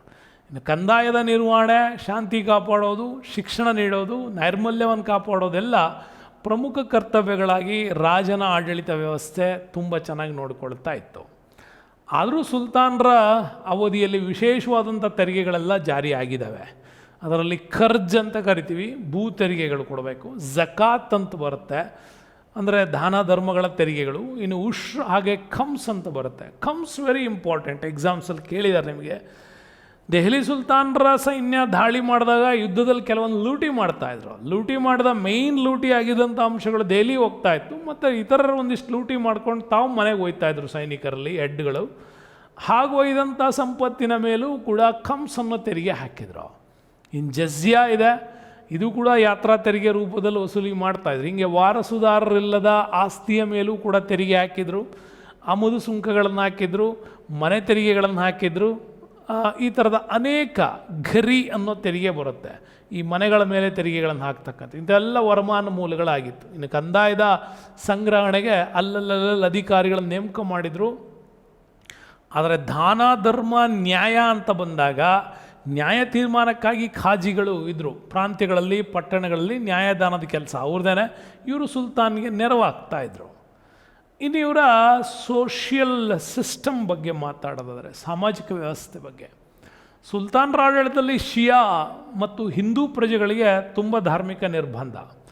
ಸುನ್ನಿಗಳು ಸಾಂಪ್ರದಾಯಿಕ ಆಡಳಿತ ವರ್ಗದವರು, ಅವ್ರಿಗೇನೂ ಮಾಡ್ತಿರಲ್ಲ. ಬಟ್ ಇಸ್ಲಾಂನ ಮತ್ತೊಂದು ಪಂಗಡ ಶಿಯಾ ಮತ್ತು ಹಿಂದೂ ಪ್ರಜೆಗಳಿಗೆ ಮಾತ್ರ ದೆಹಲಿ ಸುಲ್ತಾನರ ಆಡಳಿತದಲ್ಲಿ ಅನೇಕ ನಿರ್ಬಂಧಗಳನ್ನು ಹಾಕಿದರು. ಮುಸ್ಲಿಂ ಸರದಾರರನ್ನೇ ಯಾವಾಗಲೂ ಉನ್ನತ ಹುದ್ದೆಗಳಿಗೆ ತರ್ತಾಯಿದ್ರು. ಅರ್ಹತೆ ಇರುವ ಶಿಯಾದವನಾಗಲಿ ಹಿಂದೂವನ್ನಾಗಲಿ ಅವ್ರು ಯಾವತ್ತೂ ಆಡಳಿತ ಹುದ್ದೆಗಳಿಗೆ ತರ್ತಿರಲಿಲ್ಲ. ಸುಲ್ತಾನರು ಆಡಳಿತದಲ್ಲಿ ನೆರವು ನೀಡಲಿಕ್ಕೆ ಒಂದು ಹಿಂದೂ ಕಂದಾಯ ಅಧಿಕಾರಿಗಳನ್ನು ಕಾರ್ಕೂನರನ್ನ ನೇಮಕ ಮಾಡ್ತಿದ್ರು. ಯಾಕೆಂದರೆ ಬೃಹತ್ ಜನಸಂಖ್ಯೆ ಹಿಂದೂಗಳದ್ದೇ ಇತ್ತು. ಹಿಂದೂಗಳ ಜೊತೆ ವ್ಯವಹಾರ ಮಾಡಲಿಕ್ಕೆ ಹಿಂದೂ ಅಧಿಕಾರಿಗಳು ಬೇಕು ಅನ್ನೋ ಕಾರಣಕ್ಕಾಗಿ ಕಂದಾಯ ವಸೂಲಿಗೆ ಕಾರ್ಕೂನರು ಇಂಥ ಕೆಲಸಕ್ಕೆ ಹಿಂದೂಗಳನ್ನು ನೇಮಕ ಮಾಡಿದರು. ಇನ್ನು ಕುಶಲ ಕಸುಬುದಾರರು, ವಾಸ್ತುಶಿಲ್ಪಿಗಳನ್ನು ಒಳಗೊಂಡಂಥ ಅನೇಕ ಅದ್ಭುತ ಕಟ್ಟಡಗಳ ನಿರ್ಮಾಣದಲ್ಲೂ ಕೂಡ ಇವ್ರ ಕೆಲಸ ತುಂಬಾ ಇತ್ತು. ಆದರೆ ದೆಹಲಿ ಸುಲ್ತಾನರು ಒಂದು ದೊಡ್ಡ ಕಪ್ಪು ಚುಕ್ಕೆ ಅಂದರೆ ಗುಲಾಮ್ಗಿರಿ ಪದ್ಧತಿ. ಸೈನ್ಯದ ದಾಳಿ ಸಂದರ್ಭದಲ್ಲಿ ಸೆರೆ ಸಿಕ್ಕಂಥ ಯುದ್ಧ ಕೈದಿಗಳನ್ನು ಗುಲಾಮರಾಗಿ ದುಡಿಸ್ಕೊಳ್ತಾ ಇದ್ರು. ಮತ್ತು ಗುಲಾಮ ಮಾರಾಟ ಪದ್ಧತಿ ಕೂಡ ಇವ್ರ ಕಾಲದಲ್ಲಿ ತುಂಬ ದೊಡ್ಡ ಮಟ್ಟದಲ್ಲಿತ್ತು. ಇನ್ನು ಹೆಣ್ಮಕ್ಳು ಸಿಕ್ಕರಂತೂ ಅವ್ರನ್ನ ಅರಮನೆಗೆ ಎಳ್ಕೊಂಬಿಟ್ಟು ಮಹಿಳಾ ಗುಲಾಮರಂತೆ ಅವ್ರು ಬದುಕಬೇಕಾಗಿತ್ತು. ಅಂದರೆ ಇವರ ರಾಣಿಯರ ಸೇವೆಗಳನ್ನು ಮಾಡ್ಕೋಬೇಕು. ಅರಮನೆ ಕ್ಲೀನಿಂಗ್ ಸಿಸ್ಟಮ್ಸ್ ಎಲ್ಲ ಮೇಂಟೈನ್ ಮಾಡೋರು ಸ್ತ್ರೀಯರೇ ಆಗಿದ್ದರು. ಹಾಗಾಗಿ ಸ್ತ್ರೀಯರ ಸ್ಥಾನಮಾನಕ್ಕೆ ದೆಹಲಿ ಸುಲ್ತಾನರಲ್ಲಿ ಉತ್ತಮವಾದಂಥ ವ್ಯವಸ್ಥೆ ಇರಲಿಲ್ಲ. ಇನ್ನು ಪರದಾ ಪದ್ಧತಿ ಜಾರಿಯಲ್ಲಿತ್ತು. ಬಾಲ್ಯ ವಿವಾಹವೂ ಕೂಡ ರೂಢಿಯಲ್ಲಿತ್ತು. ಮೇಲ್ವರ್ಗದ ಮಹಿಳೆಯರಿಗೆ ಮಾತ್ರ ಉನ್ನತ ಸೌಲಭ್ಯಗಳು, ಹಾಗಾಗಿ ಲಲಿತ ಕಲೆಗಳಲ್ಲಿ ಅವರು ಭಾಗವಹಿಸ್ಬೋದಾಗಿತ್ತು. ಆದರೆ ಗ್ರಾಮೀಣ ಮಹಿಳೆಯರು ಕೃಷಿ ಮನೆಗೆಲಸಗಳಲ್ಲೇ ನಿರತರಾಗಿ ಹೆಚ್ಚಿನ ಕಾಲ ಅಲ್ಲೇ ಕಳೆದು ಅಲ್ಲೇ ಸಾಯ್ತಾಯಿದ್ರು. ಹಾಗಾಗಿ ಉತ್ತಮ ಮಹಿಳಾ ವ್ಯವಸ್ಥೆ ಅವಕಾಶಗಳು ಇವ್ರ ಕಾಲದಲ್ಲಿ ಉನ್ನತ ವರ್ಗದವ್ರಿಗೆ ಮಾತ್ರ ಇತ್ತು, ಕೆಳ ವರ್ಗದವ್ರಿಗೆ ಇರಲಿಲ್ಲ. ಇನ್ನು ಆರ್ಥಿಕ ವ್ಯವಸ್ಥೆಯಲ್ಲಿ ಬಂದರೆ ನೋಡಿ, ದೆಹಲಿ ಸುಲ್ತಾನರಲ್ಲಿ ಹೆಚ್ಚು ಇವ್ರ ಯುದ್ಧಗಳು, ಇವ್ರ ಮೋಜು ಮಸ್ತಿ, ದೊಡ್ಡ ದೊಡ್ಡ ಕಟ್ಟಡಗಳ ನಿರ್ಮಾಣ ಇಂಥವಕ್ಕೆ ಹಾಕಿದ್ದರಿಂದಾಗಿ ದುಡ್ಡು ಜಾಸ್ತಿ ಬೇಕಾಗ್ತಾ ಇತ್ತು. ಹಾಗಾಗಿ ಅಧಿಕವಾದಂಥ ತೆರಿಗೆಯನ್ನು ಜನರ ಮೇಲೆ ಹಾಕ್ತಾಯಿದ್ರು. ತೆರಿಗೆನೇ ದೆಹಲಿ ಸುಲ್ತಾನರ ಆಡಳಿತದಲ್ಲಿ ಒಂದು ದೊಡ್ಡ ಹೊರೆ ಇದು. ಸಾರಿಗೆ ಸಂಪರ್ಕ ತುಂಬ ಕಷ್ಟ ಆಗ್ತಾ ಇದ್ದಿದ್ದರಿಂದ, ಯಾರೂ ಆ ಥರದ ಸಾರಿಗೆ ಸಂಪರ್ಕದ ಬಗ್ಗೆ ಒಳ್ಳೆ ಡೆವಲಪ್ಮೆಂಟ್ ಮಾಡದೇ ಇದ್ದಿದ್ದರಿಂದಾಗಿ ವಸ್ತುಗಳ ಸಾಗಾಟ ತುಂಬ ಕಷ್ಟ ಆಗ್ತಾಯಿತ್ತು. ಹಾಗಾಗಿ ಬೆಲೆಗಳು ಏನಾಗ್ತಾಯಿತ್ತು, ಹೆಚ್ಚು ಕಡಿಮೆ ಆಗ್ತಾಯಿತ್ತು. ಸಾಮ್ರಾಜ್ಯದ ಎಲ್ಲ ಭಾಗದಲ್ಲೂ ಒಂದೇ ರೀತಿಯಾದಂಥ ಬೆಲೆ ವ್ಯವಸ್ಥೆ ಇರಲಿಲ್ಲ. ಕೆಲವು ಕಡೆ ಅದೇ ವಸ್ತು ಅದೇ ಕೆ ಜಿಗೆ ಒಂದು ಕಡೆ ಬೇರೆ ರೇಟು, ಒಂದು ಕಡೆ ಭಾಳ ರೇಟು, ಈ ಥರದ ವ್ಯತ್ಯಾಸ. ಇನ್ನು ಕೃಷಿ ದೆಹಲಿ ಸುಲ್ತಾನರ ಸಂಪತ್ತಿನ ಮೂಲ ಆದಾಯ. ಹೆಚ್ಚು ಭೂಕಂದಾಯದಿಂದನೇ ಕಲೆಕ್ಟ್ ಮಾಡ್ಕೊಳ್ತಾ ಇದ್ರು. ಇನ್ನು ದೆಹಲಿ ಸುಲ್ತಾನರು ತಮ್ಮದೇ ಆದಂಥ ಕೆಲವು ಕಾರ್ಖಾನೆಗಳನ್ನು ಹೊಂದಿದ್ರು. ಚಿನ್ನ, ಬೆಳ್ಳಿ ಸಾಮಗ್ರಿಗಳ ತಯಾರಿಕೆ, ಕಸೂತಿ ಹಾಕುವಿಕೆ, ಬಟ್ಟೆ ತಯಾರಿಕೆ, ಬಣ್ಣ ಹಾಕೋದು, ಅನೇಕ ಈ ಥರದ ಸಣ್ಣ ಪುಟ್ಟ ಕೈಗಾರಿಕೆಗಳನ್ನು ಕೂಡ ಇವ್ರ ಕಾಲದಲ್ಲಿ ಇತ್ತು ಅಂತ ಹೇಳ್ಬೋದು. ಬಟ್ ಅವುಗಳ ಅಭಿವೃದ್ಧಿಗಾಗಿ ಯಾವುದೇ ಮಾರ್ಕೆಟ್ನ ವ್ಯವಸ್ಥೆಗಳು ಇರಲಿಲ್ಲ ಅಂತ ಹೇಳ್ಬೋದು. ಇನ್ನು ದೆಹಲಿ ಸುಲ್ತಾನರಲ್ಲಿ ವೆರಿ ಇಂಪಾರ್ಟೆಂಟಾಗಿ ನಾವು ನೋಡಬೇಕಾಗಿದ್ದೆ ಸಾಹಿತ್ಯ ಇವ್ರ ಕಾಲದಲ್ಲಿ ಚೆನ್ನಾಗಿ ಡೆವಲಪ್ಮೆಂಟ್ ಆಗಿರೋದ್ರಿಂದ ಇವತ್ತು ದೆಹಲಿ ಸುಲ್ತಾನರ ಆಡಳಿತವನ್ನು ನಾವು ಇಷ್ಟು ಕ್ಲೀನಾಗಿ ಓದ್ತಾ ಇದ್ದೀವಿ. ವಿದೇಶಿ ಬರಹಗಾರರು ಮತ್ತು ಇಲ್ಲಿನ ಸ್ಥಳೀಯ ಇತಿಹಾಸ ತಜ್ಞರುಗಳು ಮತ್ತು ಸುಲ್ತಾನ್ನ ಆಶ್ರಯದಲ್ಲಿದ್ದಂಥ ಕವಿಗಳು, ಸಾಹಿತಿಗಳು, ಅವ್ರು ಬರೆದಂಥ ಕೃತಿಗಳು ಎಲ್ಲವೂ ಕೂಡ ಅರೇಬಿಕ್ ಮತ್ತು ಪರ್ಷಿಯನ್ ಭಾಷೆಯಲ್ಲಿರೋದು ವಿಶೇಷ. ಮೊಹಮ್ಮದ್ ಗಜ್ನಿ ಕಾಲದಲ್ಲಿ ನೀವು ನೋಡ್ಬೋದು, ಅಲ್ಬೆರೂನಿ ಭಾರತಕ್ಕೆ ಮೊಹಮ್ಮದ್ ಗಜ್ನಿ ಜೊತೆಗೆ ಬಂದವನು. ಅವನೊಬ್ಬ ದೊಡ್ಡ ವಿದ್ವಾಂಸ, ತತ್ವಜ್ಞಾನಿ, ಗಣಿತಶಾಸ್ತ್ರಜ್ಞ, ಭೂಗೋಳ ಶಾಸ್ತ್ರಜ್ಞ. ಅವನು ಭಾರತದ ಕಾಶ್ಮೀರ ಮತ್ತು ಪಂಜಾಬ್, ಇವತ್ತಿನ ಪಾಕಿಸ್ತಾನ್ ಪಂಜಾಬ್ ವಲಯದ ಸಂಪೂರ್ಣ ಜಿಯೋಗ್ರಫಿ ಬಗ್ಗೆ ವಿವರಗಳನ್ನು ಕೊಟ್ಟವನೇ ಅಲ್ಬೆರೂನಿ. ನಮ್ಗೆ ಇತಿಹಾಸದಲ್ಲಿ ಅದರ ದಾಖಲೆ ಸಿಗುತ್ತೆ. ಹಾಗಾಗಿ ಅವನೊಬ್ಬ ಒಳ್ಳೆ ಭೂಗೋಳ ಶಾಸ್ತ್ರಜ್ಞ, ಒಳ್ಳೆ ಸಾಹಿತಿ. ಭಾರತದ ಸಾಮಾಜಿಕ ಮತ್ತು ಆರ್ಥಿಕ ಧಾರ್ಮಿಕ ವಿಷಯಗಳನ್ನೆಲ್ಲ ಅದ್ಭುತವಾಗಿ ಬರೆದಿದ್ದಾನೆ. ತಾರಿಕ್ ಉಲ್ ಹಿಂದ್ ಅಂತ ಭಾರತದ ಈ ಹಿಂದ್ ಪ್ರಪಂಚವನ್ನು ತುಂಬ ಅದ್ಭುತವಾಗಿ ಹೊಗಳಿ ಬರೆದವನೇ ಅಲ್ಬೆರೂನಿ. ಇನ್ನು ನೆಕ್ಸ್ಟ್ ನಮ್ಗೆ ಬರೋದು ಉತ್ಬಿ ಬರ್ತಾನೆ. ಉತ್ಬಿ ಕೂಡ ಅರೇಬಿಕ್ನ ಭಾಷೆಯಲ್ಲಿ ಬರೆದಂಥ ದೊಡ್ಡ ವಿದ್ವಾಂಸ. ಹಲವು ಬಾರಿ ಎಕ್ಸಾಮ್ಸಲ್ಲಿ ಕೇಳಿರೋ ಪುಸ್ತಕ ಇದೆ, ತಾರಿಕ್ ಇ ಯಾಮಿನಿ. ಇದು ತುಂಬ ಬಾರಿ ನಮಗೆ ಬರುತ್ತೆ. ಕುತುಬುದ್ದೀನ್ ಐಬಕ್ನ ಕಾಲದ ವಿಚಾರಗಳು. ಮತ್ತು ಹಸನ್ ನಿಜಾಮಿ ತಾಜುಲ್ ಮಾಸಿರ್ ಅನ್ನುವಂಥ ಕೃತಿ, ಇದು ಕೂಡ ಅನೇಕ ಗ್ರಂಥಗಳು ಈ ಕಾಲದಲ್ಲಿ ನಮಗೆ ದೆಹಲಿ ಸುಲ್ತಾನರ ಆಡಳಿತ ವ್ಯವಸ್ಥೆಯನ್ನು ಕೊಡ್ತವೆ. ಇನ್ನು ಈ ಕಾಲದ ಶ್ರೇಷ್ಠ ವಿದ್ವಾಂಸ ಮೆನಾಸ್ ಉಸ್ ಸಿರಾಜ್. ನಮಗೆ ಇವನನ್ನು ಭಾರತದ ಗಿಳಿ ಅಂತ ಕರೀತಾರೆ. ಓಕೆ, ಯಾಕೆ? ಇವನ್ ಕೃತಿ ಇದೆ ತಬಕತಿ ನಾಸಿರಿ ಅನ್ನೋದು. ಅವನು ತುಂಬ ಅದ್ಭುತವಾಗಿ ಬರೀತಾನೆ. ಹಂಗೆ ಮಿನಾಜ್ ಉಸ್ ಸಿರಾಜ್ನ ನಂತರ ಅಮೀರ್ ಖುಸ್ರೋ ಬರ್ತಾನೆ. ನಿಮಗೆ ಭಾರತದ ಗಿಳಿ ಅಂದ ತಕ್ಷಣ ನೀವು ಮಿನಾಜ್ ಉಸ್ ಸಿರಾಜ್ ಬಗ್ಗೆ ಹೇಳ್ಕೊಳ್ಳೋದಲ್ಲ, ಅದು ಅಮೀರ್ ಖುಸ್ರೋ ಬಗ್ಗೆ. ಯಾಕೆ ಅಂತಂದರೆ ಅವನು ಭಾರತದಲ್ಲಿ ಮಾಡಿದಂಥ ಡೆವಲಪ್ಮೆಂಟ್ಸು, ಈ ಸಂಗೀತ ಶೈಲಿಗಳಲ್ಲಿ ಮಾಡಿದಂಥ ಅಭಿವೃದ್ಧಿ, ಮತ್ತು ಈ ತಬಲಾ ಮತ್ತು ವೀಣೆಯಲ್ಲಿ ಮಾಡಿರ್ತಕ್ಕಂಥ ಅಭಿವೃದ್ಧಿಗಳು, ಇದನ್ನೆಲ್ಲ ನೋಡೋದಾದರೆ ಜೊತೆಗೆ ಅವನೊಬ್ಬ ಶ್ರೇಷ್ಠವಾಗಿರ್ತಕ್ಕಂತಹ ಒಂಥರ ಥಿಯಾಲಜಿಕಲ್ ಮೂಮೆಂಟ್, ಅಂದರೆ ಒಬ್ಬ ಸೂಫಿ ಸಂತನಾಗಿ ಬೆಳೆದವನು. ಹಾಗಾಗಿ ಹಿಂದೂ ಮುಸ್ಲಿಂ ಸಂಸ್ಕೃತಿಯ ಬಗ್ಗೆ ಬಹಳ ಅದ್ಭುತವಾದಂಥ ಮಾಹಿತಿಯನ್ನು ಕೊಟ್ಟವನು ಇವನು. ಯಾರೋ ಅಮೀರ್ ಖುಸ್ರೋ. ಸುಮಾರು ಕೆಲವರು ಹೇಳ್ತಾರೆ 16ಕ್ಕಿಂತ ಹೆಚ್ಚು ಅಂತ, ಕೆಲವರು 60 ಅಂತಾರೆ. ದಾಖಲೆಗಳಿಲ್ಲ, ಆದರೂ ಅಷ್ಟು ಪುಸ್ತಕಗಳನ್ನು ಬರೆಯೋದ್ರ ಮುಖಾಂತರ ಆ ಕಾಲದ ಸಮಕಾಲೀನ ದಾಖಲೆಗಳನ್ನು ಇವನು ಒದಗಿಸಿದ್ದ. ಹಾಗಾಗಿ ಅಮೀರ್ ಖುಸ್ರೋವನ್ನು ಭಾರತದ ಗಿಳಿ ಅಂತ ಕರಿತೀವಿ. ಇನ್ನು ಜಿಯಾವುದ್ದೀನ್ ಬರೌನಿಯ ತಾರಿಕಿ ಫಿರೋಜ್ ಶಾ ತೊಗಲಕ್ನ ಕಾಲದ್ದು. ಇನ್ನು ಫಿರೋಜ್ ತೊಗಲಕ್ಕೆ ಒಬ್ಬ ದೊಡ್ಡ ವಿದ್ವಾಂಸ, ಹಾಗಾಗಿ ಫುತುಹತ್ ಈ ಫಿರೋಜ್ ಶಾಹಿ ಕೃತಿಯನ್ನು ಕೂಡ ಬರೀತಾನೆ. ಇವೆರಡು ತೊಗಲಕ್ ಸಾಮ್ರಾಜ್ಯದ ಅಭಿವೃದ್ಧಿಯನ್ನು ನಮಗೆ ಹೇಳುತ್ತವೆ. ಇನ್ನು ಕಲೆ ವಾಸ್ತುಶಿಲ್ಪದ ವಿಚಾರದಲ್ಲಿ ಬಂದರೆ ದೆಹಲಿ ಸುಲ್ತಾನರಲ್ಲಿ ಬಹಳ ಅದ್ಭುತವಾಗಿರ್ತಕ್ಕಂಥ ಡೆವಲಪ್ಮೆಂಟ್ ಆಗಿದೆ. ಅದರಲ್ಲೂ ಇಂಡೋ ಸಾರ್ಸನಿಕ್ ಅಥವಾ ಇಂಡೋ ಇಸ್ಲಾಮಿಕ್ ಅಂತೇನು ಕರಿತೀವಿ, ಈ ಹೊಸ ಶೈಲಿ ಭಾರತದಲ್ಲಿ ಡೆವಲಪ್ ಆಯಿತು. ಅಲ್ಲಿಯವರೆಗೂ ಕೇವಲ ನಮ್ಮಲ್ಲಿ ದೇವಸ್ಥಾನದ ಮಾದರಿಗಳು ಮಾತ್ರ ಇತ್ತು. ಅಂದರೆ ನಾಗರ ಶೈಲಿ, ದ್ರಾವಿಡ ಶೈಲಿ, ವೇಸರ ಶೈಲಿ, ಚಾಲುಕ್ಯ ಶೈಲಿ, ಪಲ್ಲವ ಶೈಲಿಯಿಂದ ದೇವನಗಳಿಗೆ ಕಟ್ತಾ ಇದ್ವಿ. But for the first time Persian ಮಾದರಿಯ ಆರ್ಕಿಟೆಕ್ಚರ್ಸ್ ಭಾರತಕ್ಕೆ ಬಂತು.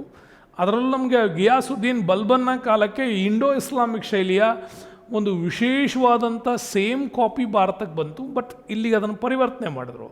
ಅದಕ್ಕಿಂತ ಹಿಂದೆ ಕುತುಬುದ್ದೀನ್ ಐಬಕ್ ಕಾಲದಿಂದಲೂ ಡೆವಲಪ್ಮೆಂಟ್ ಆಗಿತ್ತು. ಆದರೆ ಈ ಗಿಯಾಸುದ್ದೀನ್ ಬಲ್ಬನ್ ತಂದಿರೋದು ಇದೆಯಲ್ಲ, ಅದು ಇಂಡೋ ಇಸ್ಲಾಮಿಕ್ ಮತ್ತು ಸಾರ್ಸನಿಕ್ ಶೈಲಿಯ ಅದ್ಭುತವಾದಂಥ ರಚನೆಗಳು ಅಂತ ಕರಿತೀವಿ. ಯಾಕಂದರೆ ಕಮಾನುಗಳನ್ನು ಕಟ್ಟೋದು, ಗುಮ್ಮಟಗಳನ್ನು ಮಾಡೋದು, ಮಿನಾರ್ಗಳನ್ನು ಕಟ್ಟುವ ಶೈಲಿ ಇದು ಇಂಡೋ ಇಸ್ಲಾಮಿಕ್ ಶೈಲಿಯ ಕುರುಹುಗಳು ಅಂತ ಕರಿತೀವಿ. ಹಾಗಾಗಿ ದೆಹಲಿ ಸುಲ್ತಾನರಲ್ಲಿ ಅನೇಕ ಕೋಟೆಗಳು, ಮಸೀದಿಗಳು, ಅರಮನೆಗಳು, ಸಾರ್ವಜನಿಕ ಕಟ್ಟಡಗಳು, ಮದರಸಗಳು, ಧರ್ಮಶಾಲೆಗಳು ಎಲ್ಲವೂ ಕೂಡ ಅದ್ಭುತವಾದಂಥ ಶೈಲಿಗಳು. ಅದರಲ್ಲೂ ಇಂಡೋ ಇಸ್ಲಾಮಿಕ್ ಕಲೆಗೆ ಉದಾಹರಣೆಗಳಾಗಿರ್ತಾವೆ.